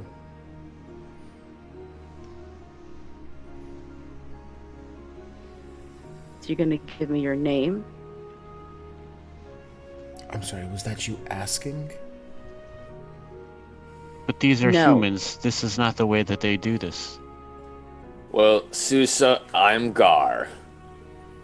Hello, Gar. Hello, Susa. Why were you being handled by Scott? Since I didn't actually ask you why. Scott. Our I'm guard writing down friend Scott the guard. Scott the guard. You got off scot-free.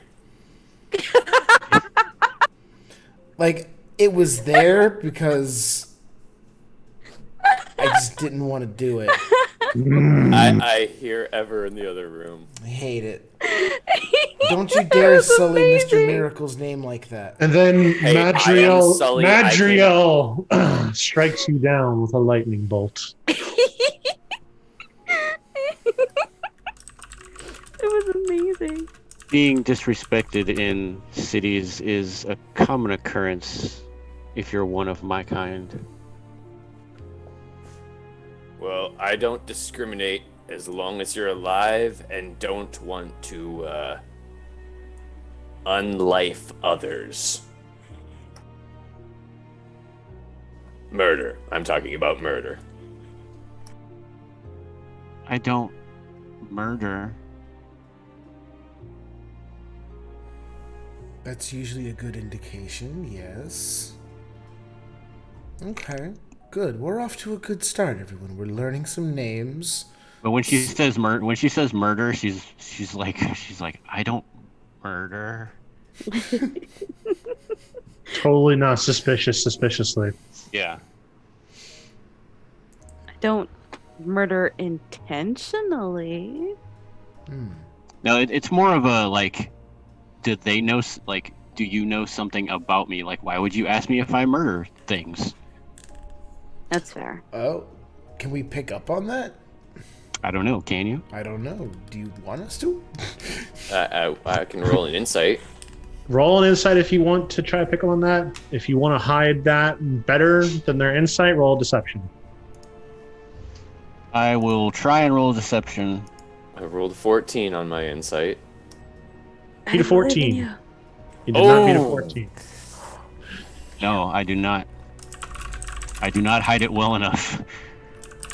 As long as you killed in your own defense, or it was other Titan spawn unredeemed, if they are beyond measure or in self-defense, I do not mind horrendously, but I would personally prefer no one die from another's blade.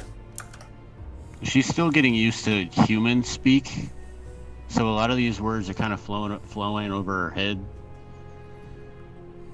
So she just shakes her head, but it's like a weird wave because she never stands still. She's always going back and forth. So when she starts shaking her head, it's like a figure 8. I take it as nodding like yes, like you understand. Yes. Okay. So the four of you. Oh, we still haven't actually met Tarhana. I introduced myself to Asusa because of this, so that Tarhana would actually be able to like talk, maybe. Yes. Maybe. Tarhana kind of like eyes the freakishly pale one. That this is what she's referring to Steve's character in her head, because like that's not okay.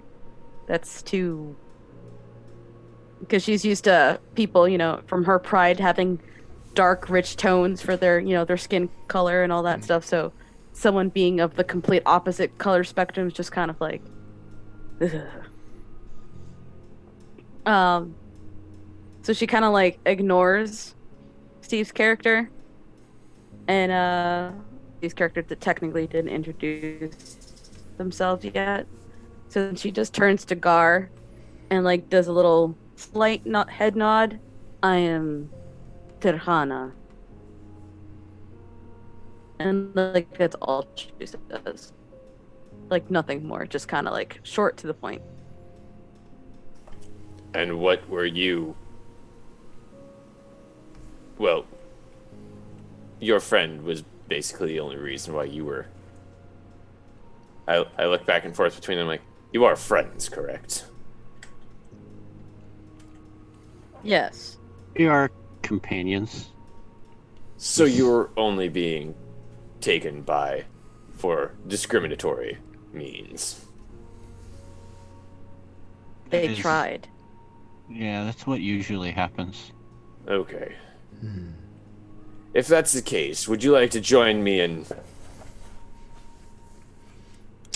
like I said, the party? Yes. Well, now that I've all met you, hello. My name is Lamalthum.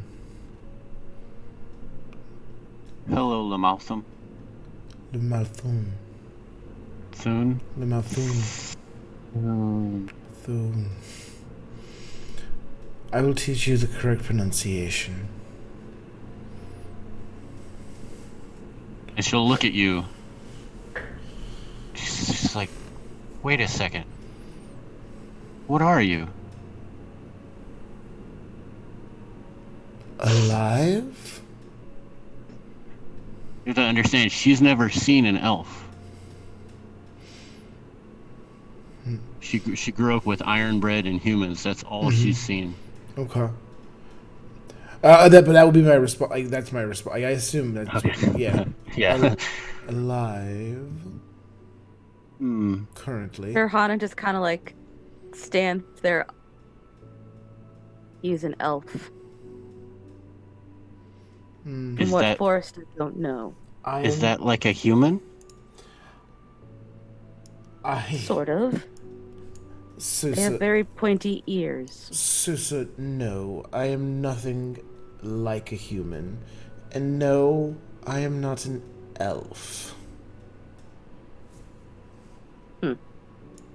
Couldn't tell. I am Drindali. And what's that? Drindali come from the subterranean city of Dire Drindle. And where's that? It's underground.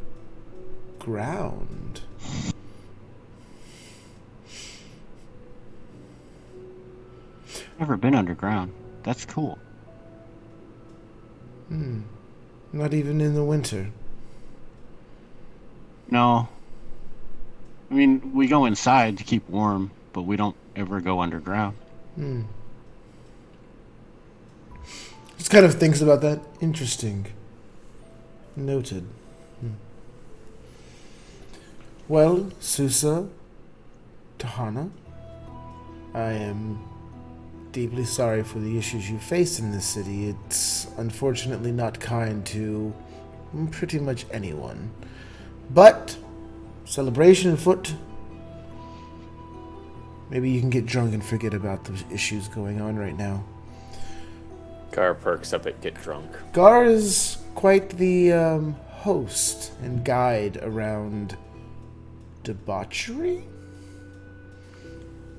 I look Despite at him. Despite his pious nature. I like to drink. What the hell, man? I look to the back room, the rectory basically, where the celebration of life occurred. Yes.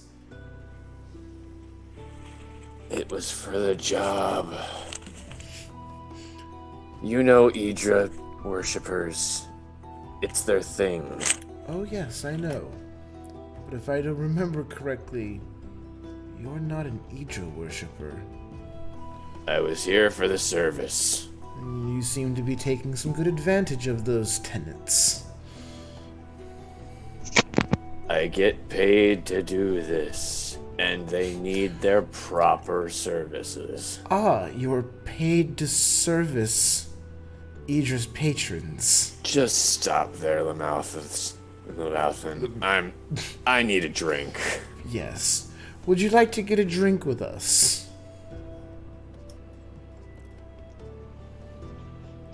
I am Where excited she goes. to participate in this party. Perfect. Susan, this is called making a friend or acquaintance.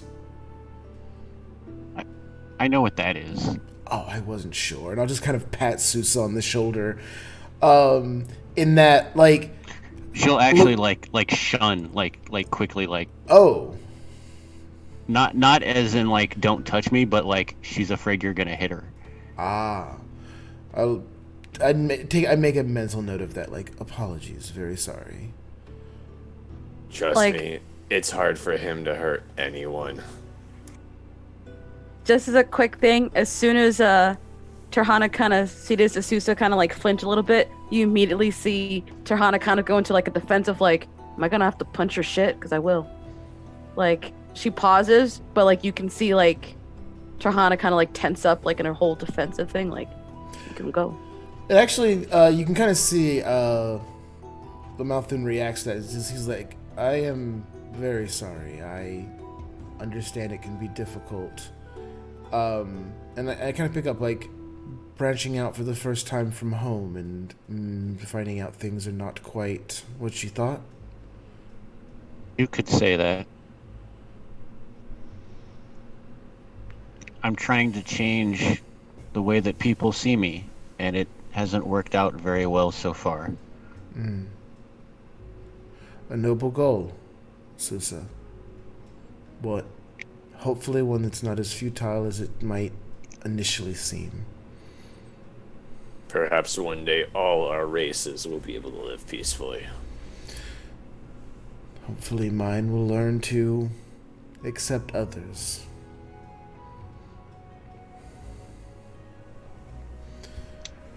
Okay. And on that, you leave the church and kind of walk into the crowd, and not with any one purpose or another, but just go to one of the closer beer tents and decide It's a to... definite purpose. Beer. Well, yes. Not to any particular beer stand, just one of the closest ones to cement making new acquaintances with a drink. Yane, you have finally made your way to the gate of the city. And you're walking up, and you can tell the gate is actually about to close. It's not quite sunset yet, where the sun's going to slip down within the next 30 minutes or so, but it's kind of like that 3:34 o'clock timing, where you've got about an hour or two left of daylight, so things are kind of growing a little bit more dim. The torches are starting to be lit around the gate area, and they're about to close the gate a little. And what you don't know this, but what would be early for the city, when they see you approach, and they're kind of just like, they just lit their torches, so they're kind of holding them out, and they're like, "Hey, you're trying to come in the city? You speak, right? I speak. Okay, you trying to come be in the city? rude? Yes. There's two of them. They kind of like look at each other, like they're whispering to each other. You can't hear them from this distance. You keep closing the space between you, though. And they're just like, "You're not gonna like burn this place to the ground, are you? Why? Like, we can trust you if we let you in. We don't have to do the usual like questions. We don't have to like grill you. We don't have to take you before the captain of the guard and say, 'Oh, got an outsider here. Can we let them?' You're cool, right? You're not gonna fuck everything up if we let you through, right?" No, I didn't even. All right, cool. Something.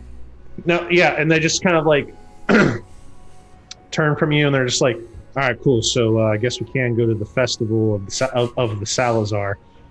What holiday is this again? Man, I don't know. All I know is there's drinking, there's women, there's games, there's gambling, and most of the other guards are taking off. So why the hell can't we?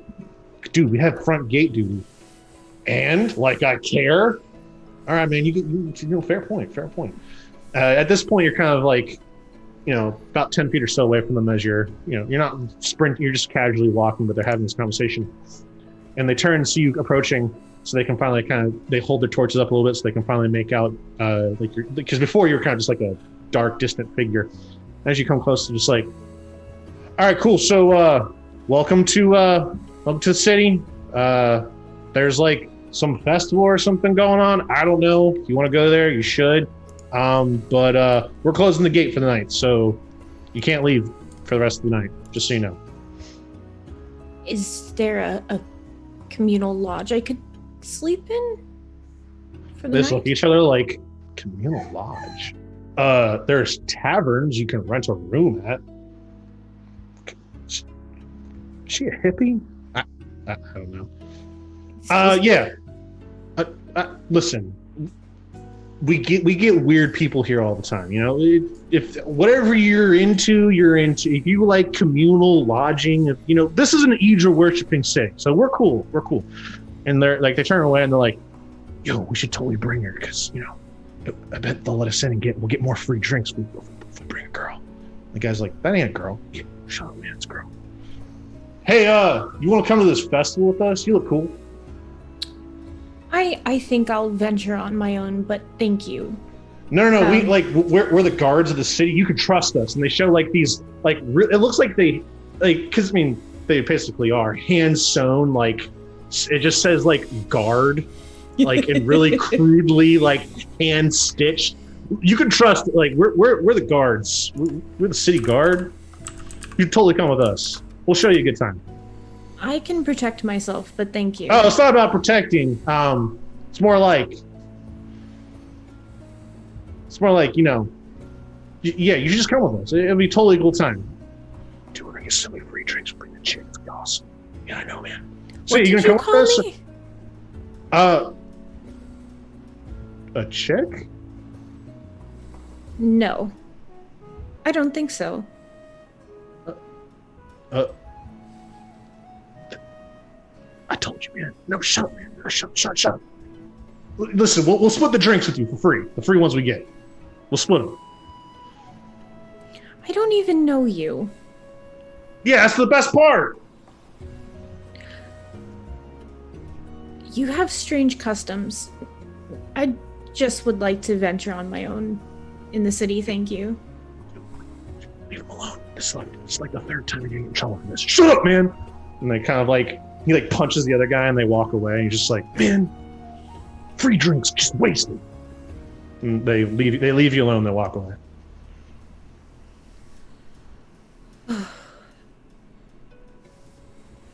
Okay, so this is the city.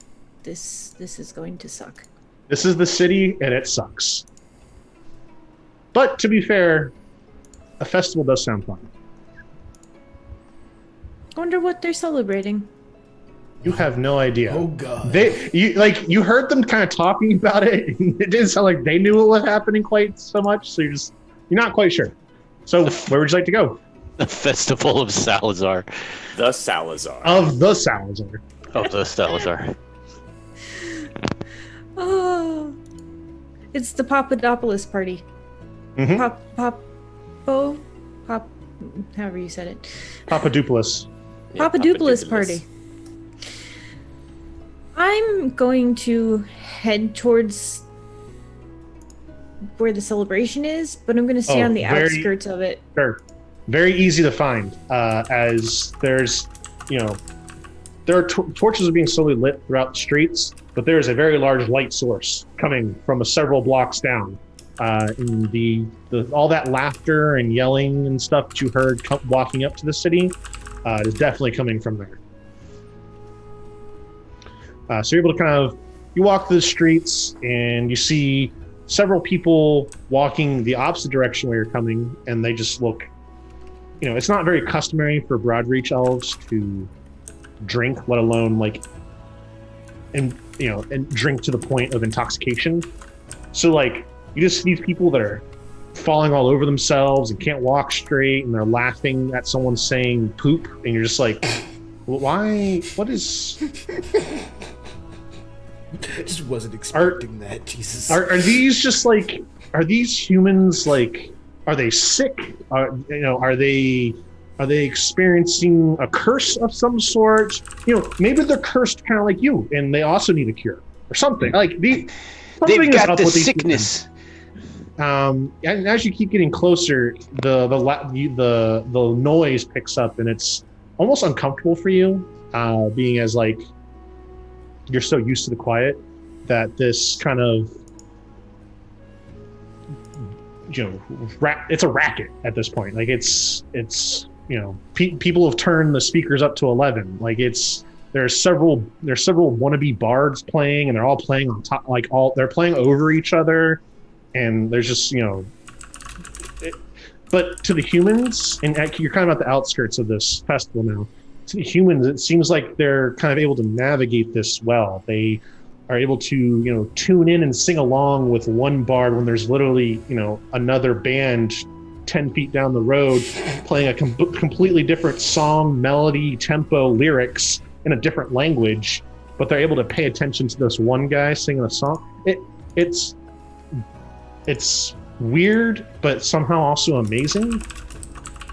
And this is definitely kind of the education and experience you were looking for leaving the Hornsell. So, all of you are now... Chaos. Yes. Utter All of you chaos. are now at the festival. You don't have to stay together. You don't, or you can if you want, but you can explore whatever you'd like. Just very briefly, like looking around, you see several drinking competitions happening. That seems to be the most popular thing. Several gambling areas. You see they're quickly setting up a where basically what they did was they had a beer cart and just with the filling of mugs quickly and the overflow and what falls into the ground became very muddy, and they have quickly moved the beer cart from that area, set up a ring in that muddy area, and are now going to set up like a fighting pit kind of area. There's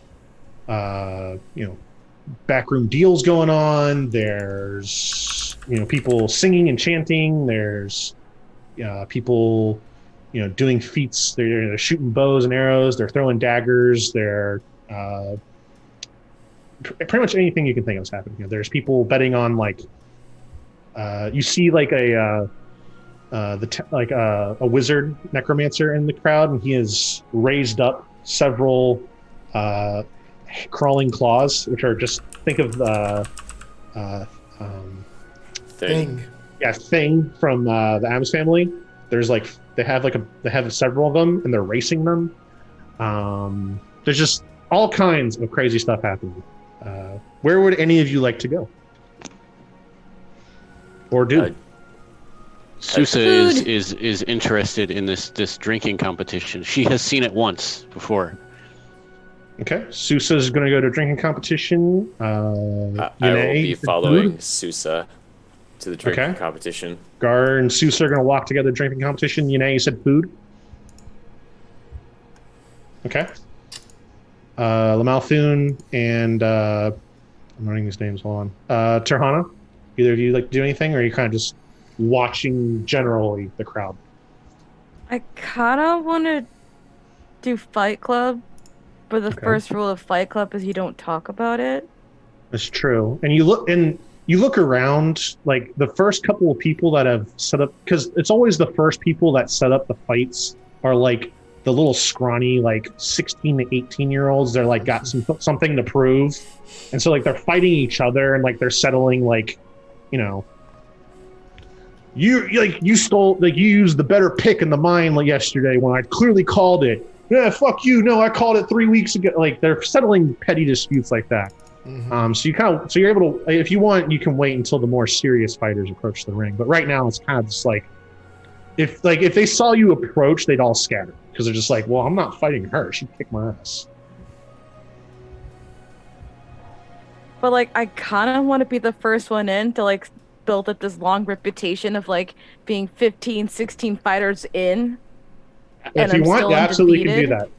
It'll take a little while, but you'll eventually find someone stupid enough or drunk enough to fight you. Oh, start off by calling 3 of them at once. Or yes. that. I want to do multiple tag team battles.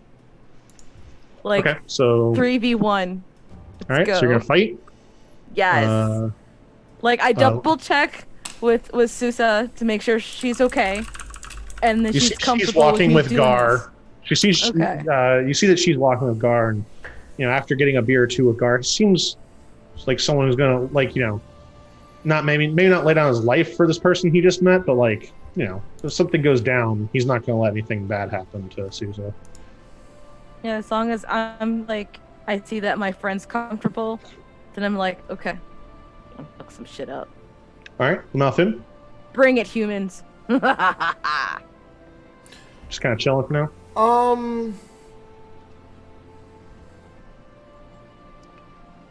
This is Fight a me, Bruno. really off-topic question. Like an incredibly off-topic question. Let's hear it.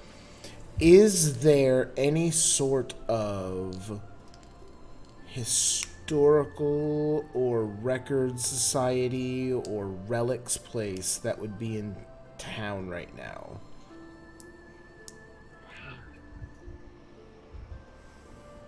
Or is this the kind of place that just has casinos and brothels?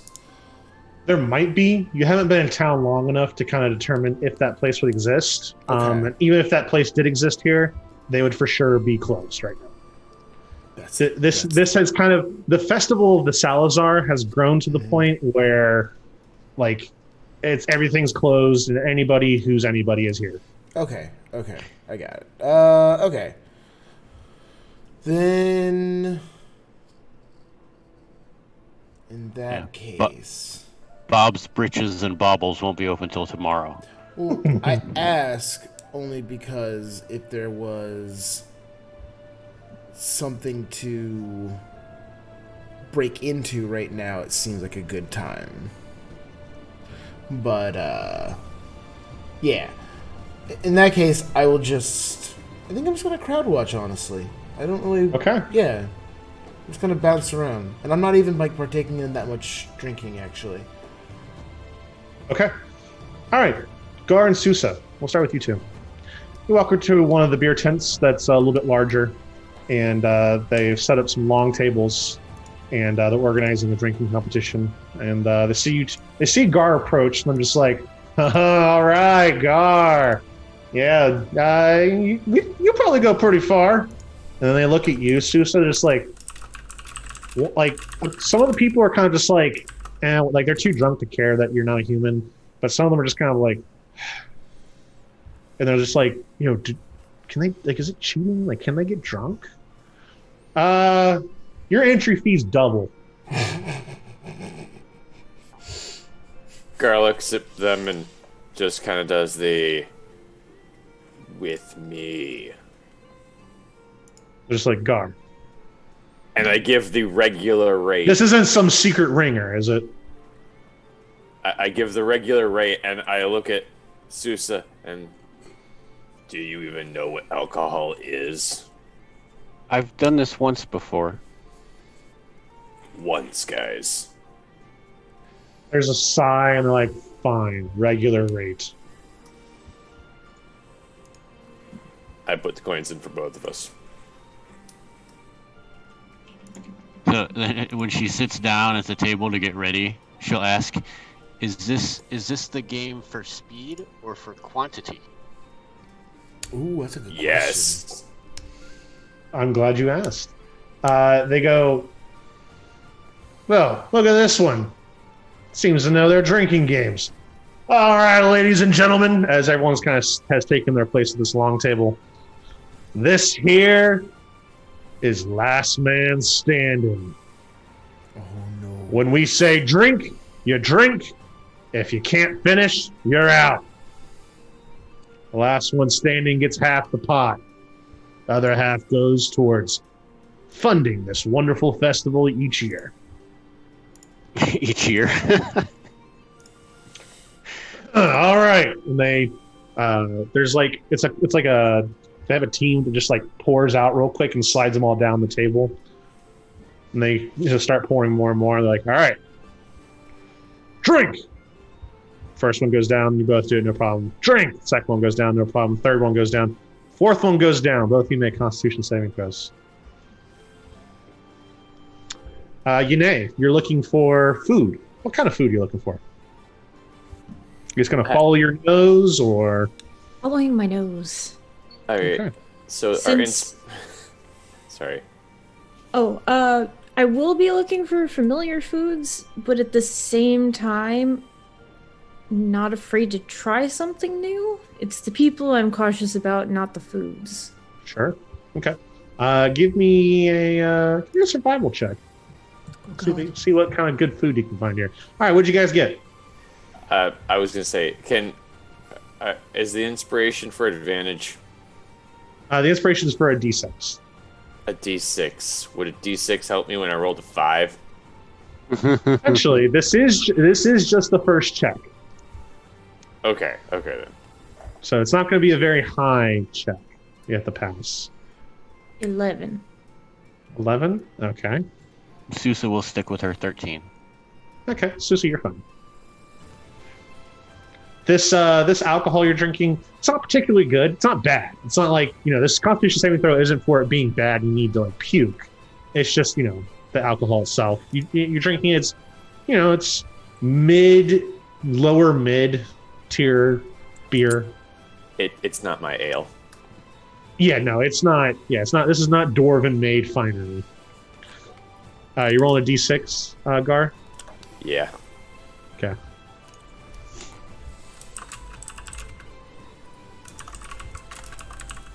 Three.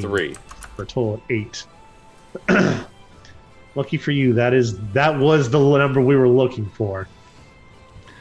So, Gar, you kind of like drink that fourth one, and you kind of just have that like weird moment of like acid reflux almost, and you're just like, and you kind of like keep it in. You're like, that's weird. That never happens. That's never happened to me before. What's going on here? Drink. 5 goes down. Drink. 6 goes down. Too old. Constitution saving throws from you too. Yanae, you kind of follow your nose a little bit, and you come to this one stand. It's kind of got this woman who has shorter hair, and she's kind of styled 2 tufts. It's kind of like one's like right here and one's like right here. They're kind of roundish in shape, and she's kind of got this crazy look in her eye. One of her eyes is a lazy eye, and she smiles at you as you approach, and she's got just the 4 front teeth. She's like, "Hi! What you looking for?" Food. Well, you came to the right stall. I got the best food in all of the Salazar Day. I make this every year for this festival. A salad day. Sure, why not? What are we celebrating? What are you celebrating? I mean, The great and mighty, the Salazar, the great and mighty. has he slain many enemies? Oh, tons.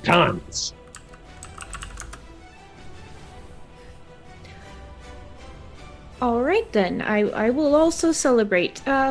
Excellent. You should. This is the food. This is the staple of the Salazar Day. We eat it every year. And she hands you this plate, and on it is some sort of meat. You're not quite sure. You smell it. It smells cooked. And then there's like these kind of weird leaf-looking things, and then also some sort of mushroom. Okay. Got a little bit of everything on there. Oh, my pleasure. What do I owe you? Oh, I have some good furs.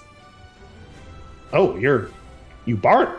Well, that's refreshing. I ain't bartered in nearly 20 years. All right. What kind of furs you got there? Oh, I have some wolf pelt. I have. I'll take one wolf pelt. That'll be great. Oh, okay. Thank you. Expensive. Do you give her the full wolf pelt? Can I, Yes. people watching, see the other obvious elf person getting ripped off? Higher, low. Low. Steve, higher, low. I'll go with low, like Okay. they said. Unfortunately, no. Yanae did say they're on the edge of the crowd, and they weren't quite near your bar fair. And she just takes the full, like, wrapped wolf pelt that's been meticulously skinned, cleaned, perfected, all impurities and imperfections removed. And she just looks at it, and she's just like, and she has that moment of like, no, like that. not even I, a backwards like new veneer person, can do this. She's like, oh, sweetie, that's mighty fine, and this is quite possibly the best wolf's pelt I've ever seen. But maybe like you got a rabbit. I do. I have a number of them. What color would you like? Oh, I'll take. You got one of them like ruddy orangish color ones. I do actually. Oh, and, fantastic! Here you go. Perfect. All right, now you come back for as many more plates as you want. Thank you. I appreciate that. Mm-hmm. Where might I find lodging around here? And how many pelts would they take? Oh, well, typically I'm kind of a special case because I'm one of them older people that's been around before coin was really reestablished back in New Veneer, or, the hegemony, as they like to call it now. Most people kind of barter. They don't barter so much no more. They use gold pieces. You got any of them? Yes. Oh, okay, good. All right. What you're going to want to look for is there's a couple taverns around here. Some of the churches will also allow you to kind of sleep for free. That's more of like it's not the most secure sleeping situation. If you catch my drift, it's kind of an open to the general public kind of thing. So you kind of want to be careful about that if you're not too sure and you can't really protect yourself. But you look like someone that can really handle themselves in a scuffle. So, so either look for a church or a tavern. The closest one to here, and she's looking around, she's like, I think the Knob Goblin's the closest tavern to this location we're at. 2 more questions. What's a church Surely. and what's a tavern? Oh, you're not from. Where are you from? I'm from the Broadreach. Oh. Oh, I mean the Hornsaw Forest. Oh, you're one of them elves that live in that forest. Indeed. Oh. All right. So this is okay. So this is we're really blowing your socks off tonight, aren't we? Well, okay. How about this? When this all said and done, you come find me, and I'll take care of you. What's your name? Yanae. Yanae. All right, cool.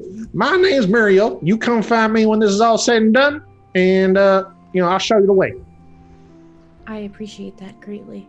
Excellent. Now, and she looks at the food that you have and this great conversation, the great rabbit pellet. She's like, let me spruce up that plate for you. And she swaps it with another similar looking plate, but you can tell that this has been better seasoned and the mushrooms are different.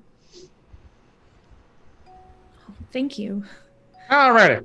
Now, if you get more hungry, you come see me. And remember, like I said, when this festival's done, you come find me. Now, you hear? Absolutely. Muriel. All righty. What were your constitution saving throws? Oh, God. I got a 13. No, I'm sorry, not you. I was asking. It might taste good, but is it deadly? What? Well, okay. So the other mushroom was going to be a little. You're maybe going a little bit of a trip with the other one, but this one's fine. 13. Okay. Mm-hmm. And Susie got a 16. I'm Okay, muted. both- Yeah, Susa 16. Yeah. You're both fine. Drink. Was it 6 or 7? 6. Drink. 7. Drink. Constitution saving throws. Ooh, we're up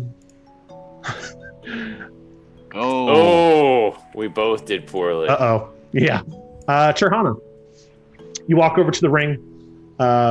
There's been about 4 or 5 teenager fights so far. At this point, you're getting the kind of like younger bucks that have kind of shoot off them. So you got like, people you wouldn't feel too bad about, making bloody and bleeding. And you walk over. There's kind of like a small like gang of them that like, they're kind of like laughing to each other like, yeah, we really made that guy. We really kicked that guy's ass. Yeah. And they're laughing with each other. And they see you come over and they're just like, oh, hey, you looking to settle a score with somebody?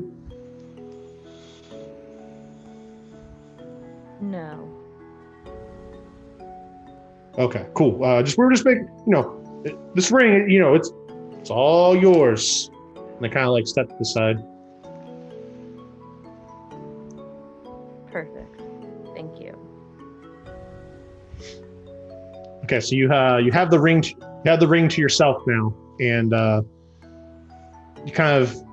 you've got some people have kind of stayed around from the last fight, but it seems like the winners or the victors of the last fight are at least the one who actually did the fighting doesn't seem to want to take you. Question. Yes. How I know usually when we do the whole character creation, we have so many gold coins already like on our person when we start. How much do I have on me? Technically, there's like a table you roll on. We'll say at at this point, you're only level 2. You've got, we'll say, 100 gold pieces. And I'm assuming gold is highly sought after. It's the standard currency. Okay. We're gonna treat gold pieces as just like that is the standard, And I know it kind of ruins economies sometimes when a beer is 1 gold piece and rope is 1 gold piece and staying out of lodge. But it's fine. We're just gonna go. We're gonna go with it. Okay. Point of the realm. So, because like my whole point is like I'm wanting to like do like a whole thing, like 50 gold pieces to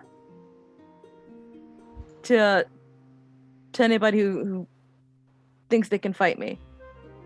Okay. So you kind of pull Like, out. I want to just start like yelling like at everybody to get all of their attention, and essentially pay these guys to try to fight me. Just try to start bringing up like the bets and all stuff to eventually kind of grow a pot of like, okay, well, I'll bet 1,000 that you can't, I'll beat you. You can't beat me. That kind of like get their egos going, that kind of thing. Give me an intimidation check to try to basically scare these guys into fighting you. Boop. Your constitution scores were a 7 and a 9. Okay, on beer 7 or 8, whichever one you want to choose, you both puke and you're out. Sorry. Yeah. There's no saving those. No. Susa falls out of her chair and she says, I had fun. Gar, I see 3 of you. I am in a happy spot again. You're even more wobbly now. Yeah. Perfect. All right, yeah. so Susa doesn't bob anymore. She's completely straight. How you know a snake person is drunk? Yes, perfect. Yes, the 2 of you will need a little time to recover from your drinking. So you 2 are we'll put you in a recovering state right now. You're my buddy now. Toronto, a 23 intimidation. So you kind of just like saunter over to these punks. They're basically the punks of this town. You kind of saunter, you're just like 50 gold pieces if you guys had the balls of stepping in the ring with me. And they're just like, there's 4 of them. They're just like, dude, there's 4 of us. Yeah, but like, look at her. Yeah, but there's 4 of us. Dude, I'm not getting my ass kicked, but there's 4 of us. And then the one guy's just like, guys, 50 gold pieces. There's 4 of us. Yeah, all right. Yeah, we'll fight you. Excellent. So what are the rules? You're not gonna. And they look at your massive claws, and they're like, not gonna use those, right? No.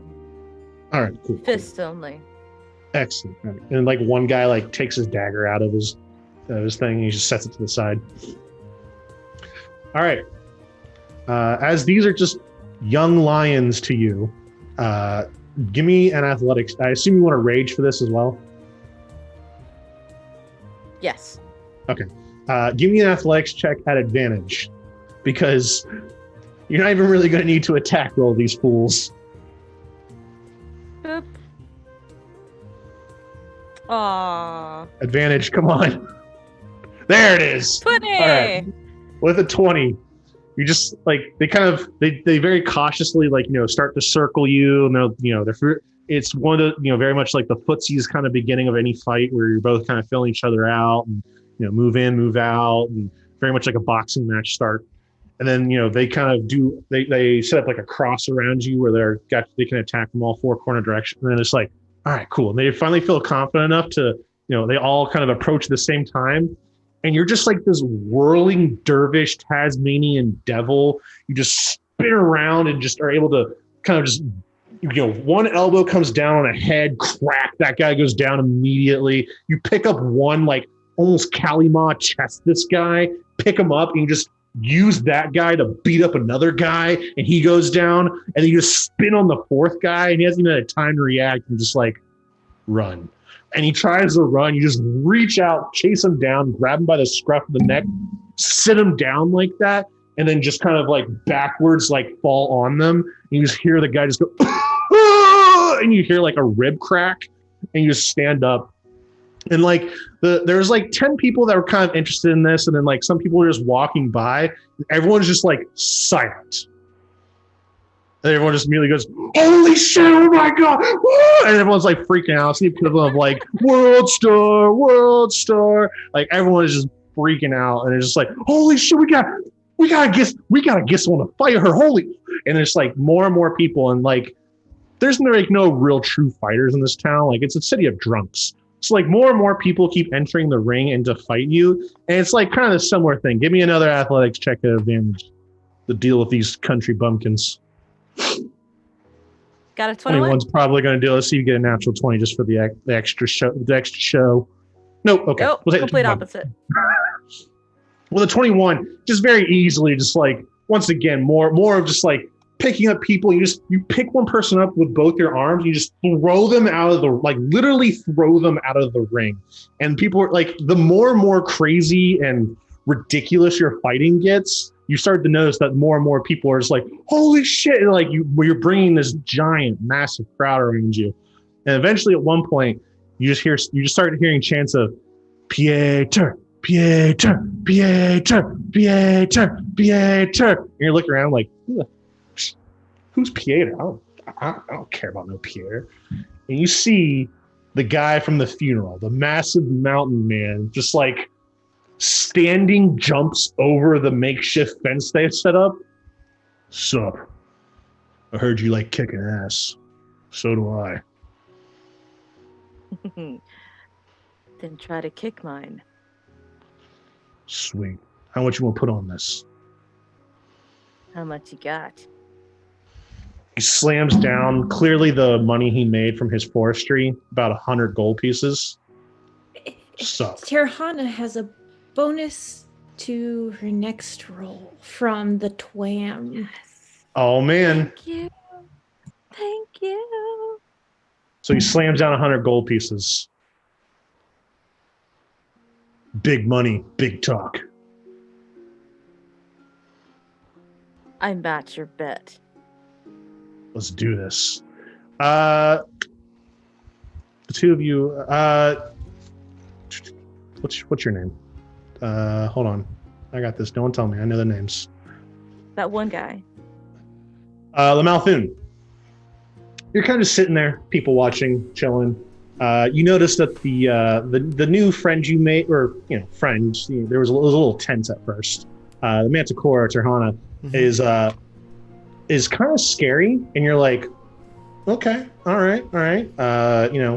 Well deserved being a bit brusque and standoffish, as she can clearly deal with her own. She's got this. Okay. You're able to see your friends Gar and Susa are currently arm in arm singing. Somehow they're singing an Elvish song, even though neither of them speak Elvish. They're singing an Elvish song together, butchering the lyrics, and like some of the words they're saying are actually offensive, but you're like, whatever.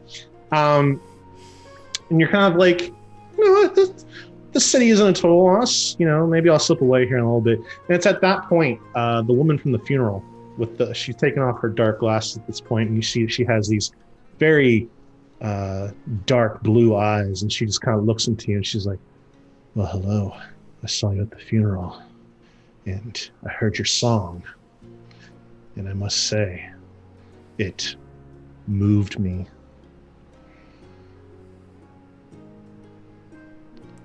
It's been a sad day, but I'm glad to see that the Salazar will live on. Perhaps we can go and privately celebrate.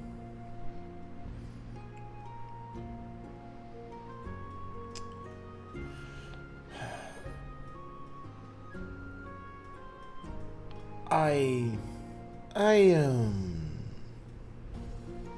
have no interest in upholding the tenets of Idra. Oh, move along. Thank you. There's nothing holy about what we'll do.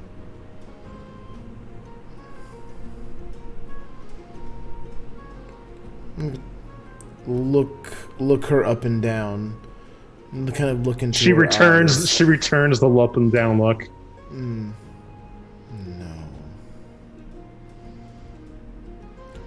What is it you actually want? You look quite tasty. Unfortunately, no one gets to have me. Whatever. She just walks away, and she's just tired of playing this game. If you're not going to bite, she's tired of playing the game. I want to... She just whirls around and walks away. Okay. Can I, like, is there anything about her that stands out, other than that she's just, like, super DTF? Give me an insight check.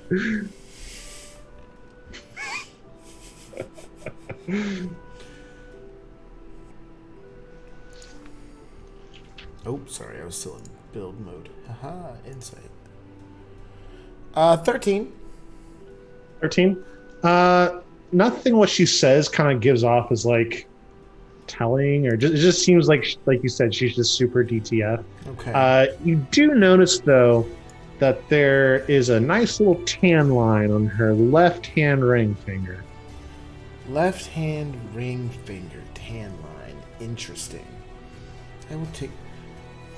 The Malthun will remember that. I'd like to follow her if I can. Okay, no problem. You will follow her.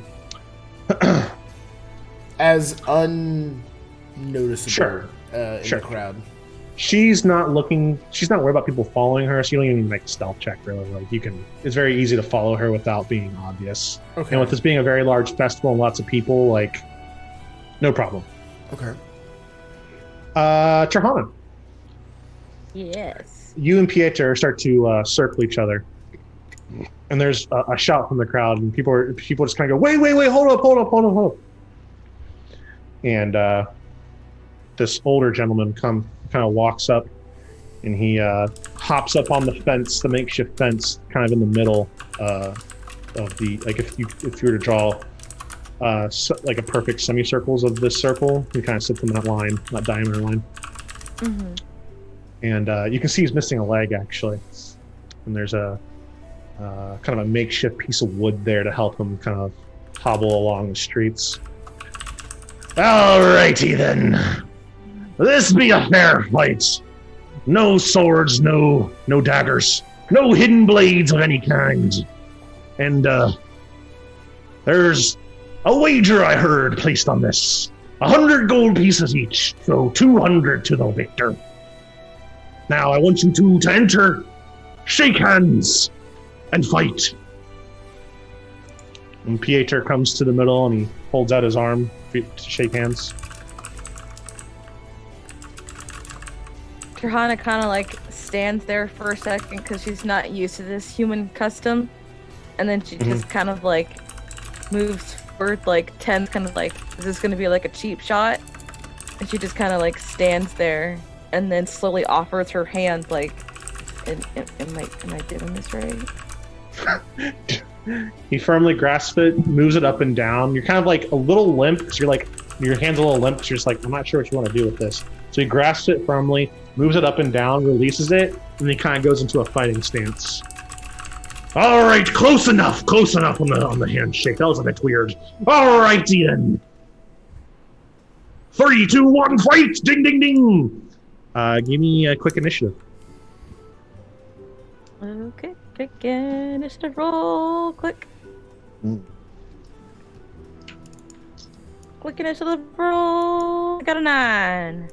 Okay, that beats Pieter. He rolled pretty bad too. All right. Woo! I assume you're still raging. Yes. All right. I want to aim for his nose.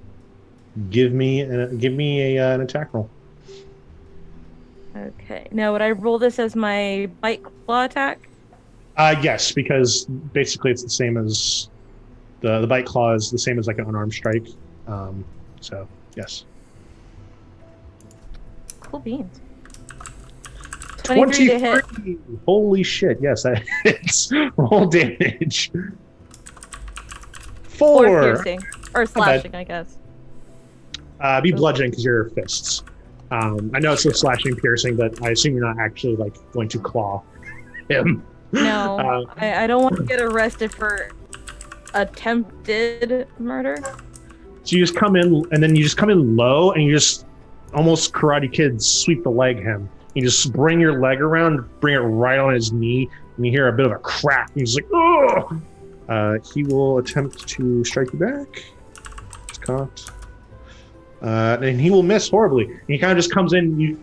He's very, even though he's the town's strong guy and people don't mess with him, he's very telegraphic with these moves. He's not a trained fighter like you are. He's not a soldier. He's the guy that comes in, punches one guy once, they go down, and he's just like, all right, cool, we got a problem here still. So he's just very telegraphic, and he just puts all of his body weight and swing into his attempted punch, and it's just very Neo Matrix. So you're just like, whoop, whoop. Give me another punch here. 19. That definitely hits. Give me some more damage. 4 more. I want to use that bonus that I got Sure. earlier. I really want to just. Oof. Yeah. Wreck this guy. All right, now, do you want me to roll the advantage disadvantage on that one, or just roll again? You can just roll. Roll again. Yeah. Okay. Ooh, there it is. Nat 20. Give me damage. Perfect. All right. So, yeah, this guy's just like a commoner, basically. So you kind of cracked his knee, and he kind of gave this wild telegraphic punch that misses. And you just do it's almost a monk move, how you just open hand strike his chest, and you just feel this, the sternum just crunch in, and you hear another rib crack, and he's having trouble breathing, you've punctured a lung. He's just like, and he just goes down on one knee, and he's just waving, I'm done. And people, it's just stunned silence. You just took down Pieter with 2 punches. And just kind of this moment where everyone's like, "Whoa!" And everyone starts cheering again, going crazy, and they're just the announcer's just like, "Lass, what's your name?" Terhana. "Give it up for Tahana!" And it's just the whole crowd's just like, "Tahana, Tahana, Tahana, Tahana." And while the whole crowd's doing this, she kind of lets out this really loud, guttural, lion roar, because it's just giving her all the memories of flashbacks of basically all the cheers that she would get from her village, for her pride, because she's been banished from her home for a few years now, and she's insanely homesick. And inside she feels this swell of emotion, and it's all just being released in the roar, and everyone else is just seeing this as a victory, and then to her it's just a mixture of victory and letting out all those feelings that she's not used to having, which scares the shit out of everybody nearby for a second, and then seeing that there's you're not going to go crazy on them, the cheer is double in strength. So it's holy shit. Perfect moment. Thank you, Patty, for making my character sound really badass. I really appreciate that. Character is really badass. All of you kind of are doing your individual things. It's at this moment that with the coming off the victory of Terhana's, the fighting pits down. There's been several drinking games that took place even after Susa and Gar. So the crowd is kind of in this moment of everyone's looking at each other do we leave? Is it time to go home yet? Are you staying? I don't know. I'll stay if you stay. It's at this moment where coming out of the crowd is a storyteller, very famous for the area. And they have the traditional orator's garbs of a white toga crossed with a purple and gold interwoven sash. And they have simple sandals on their feet, and are painted on their face are several symbols of the Divine Eight. And it just kind of this hush falls over the crowd, and kind of using the fighting pit as a central area where lots of people had gathered. Everyone is kind of just almost compelled to come over and see what the sudden silence is about. The storyteller just kind of has their arms open like this, waiting for the crowd to gather. And all of you are able to kind of come and witness this, what should be a good story. And this person only tells of the time immediately after the Divine War. And it's just kind of one of those, they just clear their throat and then immediately launch into the story. Today I tell the tale of Ankili setting the four winds back in their place, following the victory of the gods over the Titans. First was the North Wind. Ankili the trickster used all of his smarts and cunning to trick the wind to follow him into the icy cold of Fenrilic.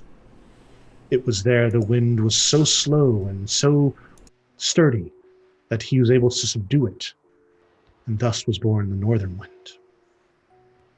The South, seeing the North fall to Ankili's tricks, vowed to not ever go as far north as its brother, but Ankili, ever the plotter, ever the thinker, was able to cut and cunningly lead the wind into a volcano and trapped it there. Years and years went by. It pleaded for it to be released, begging the god, please, please. Finally, Ankili relented, and thus was born the heat of the South Winds. The West, seeing what had fallen its brothers, came to Ankili, hat in hand, begging, please, let us negotiate. I come in good faith. Ankili recognized its own brother, recognized itself in this wind. And it is said that is why those who sail and travel using the western wind always have favorable passage. Last was the East. It raged and fought, being the strongest of the four. It would not bow. It is said this wind was that of Kadam itself, the Titan. It took not just Ankili, but all three of the other winds coming together to bring this wind to submission. And thus was born the Eastern Wind.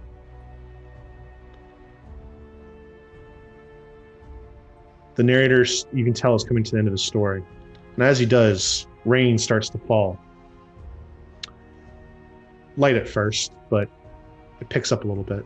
But it seems the crowd does not mind. They are entranced by this story. The light is finally fading. Sun is setting. And the shadows that the torches cast seem longer than they should be. At this crescendo of the story, dancers come out. And they interpret what the storyteller says, moving almost like the wind, free form, unbridled, pulling off tricks that seem impossible. It is when the dancers are spinning their last pirouettes, and he tells of Ankili setting the four winds and reconciling the four of them together as brothers together in arms.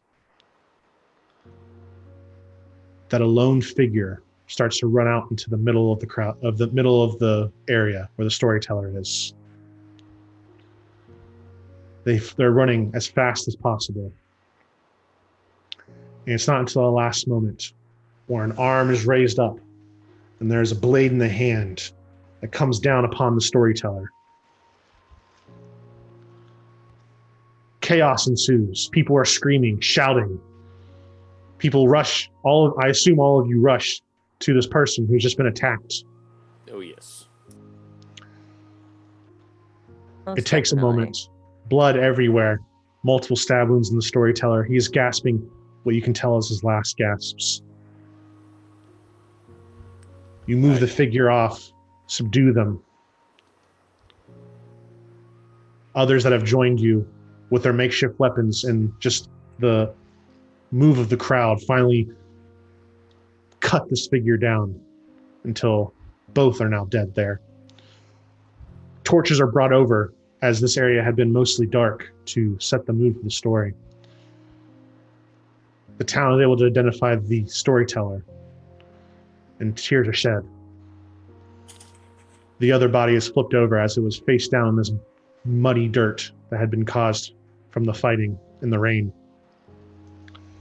Several people have cloths and garments that they wipe off the body, take the mud out of the face.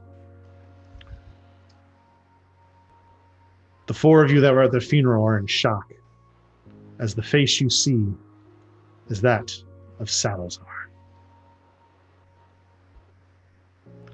And that's where we'll end for tonight. No, I couldn't save anyone. Excuse me? Papadopoulos, the puppet zombie.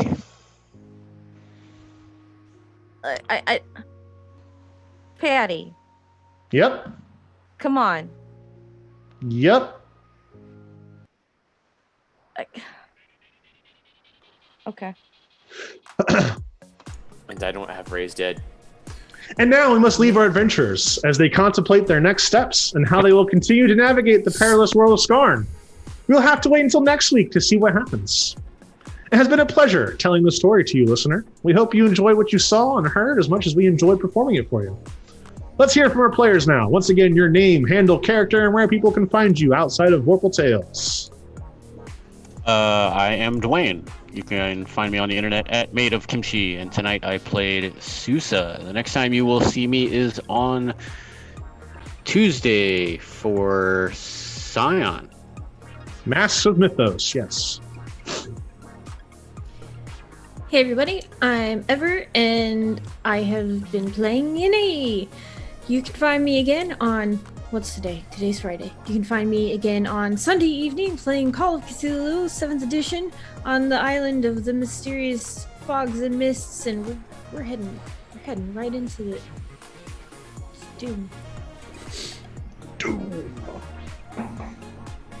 Hi everybody, I'm Tiffany, or Pinky, and tonight I got to play Terhana, and you get to see me next time, hopefully, on Wednesday, playing Infinity. It's gonna be awesome. And I'm Devin. Find me online at Sword of Solid, and I have been Gar. You can find me next Tuesday with Dwayne playing in Scion Mythos game. Hello, I am Steve. You can find me on the internet at Voodoo Arcade. I was playing Lamalathun tonight. And the next time you'll find me is also walking into the Doom on Sunday for Call of Cthulhu, The Lurking Silence.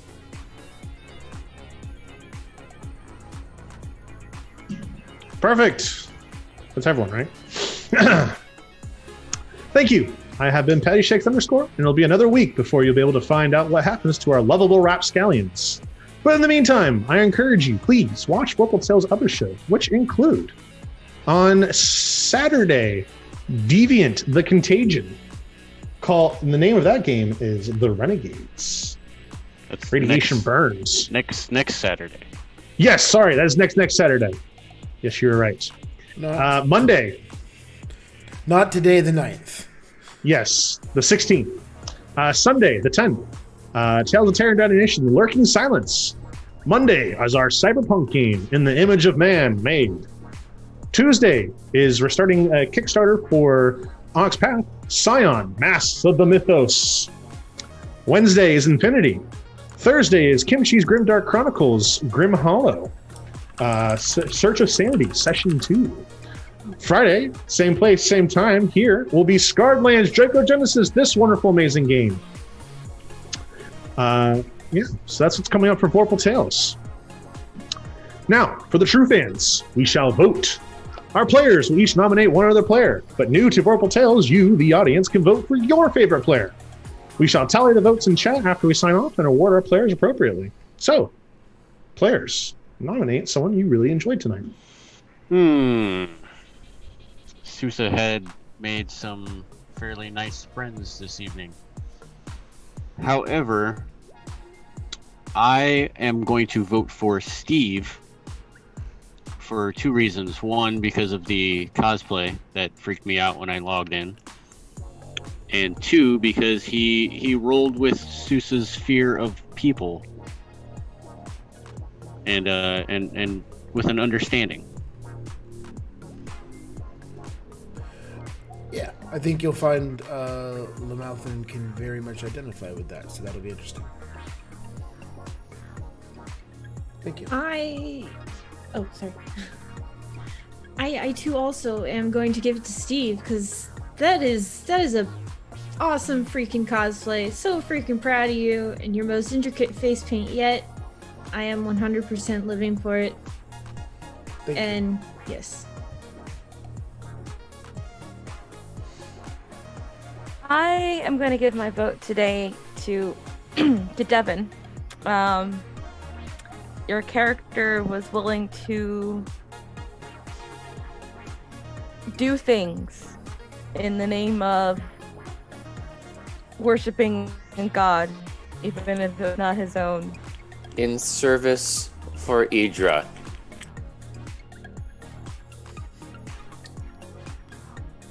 Or makes you sleep at night better.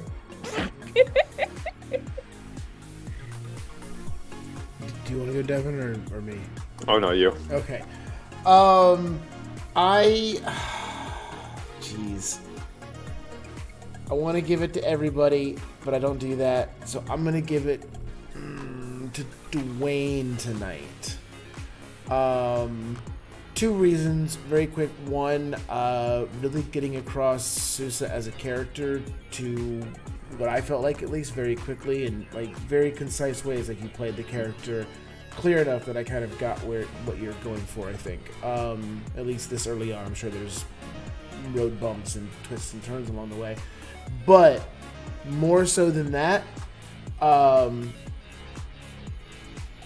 you know that you're drunk when you don't sway back and forth. Yeah. Yeah, that was perfect. But I'm going to give my vote to Ever for bartering a single meal with a fully perfect wolf pelt. Yeah. And just, I have this. Yes, that's exactly. And just being so, yeah. I can't even, I'm never mind. I can't screw you that bad. Perfect. Yes. All those moments and more were quite amazing. We hope you enjoyed our story tonight, and we look forward to seeing you next week, same time, same place, to continue this tale. Until next time, may Corian light your way. Stay safe, stay awesome, stay adventurous, make good choices.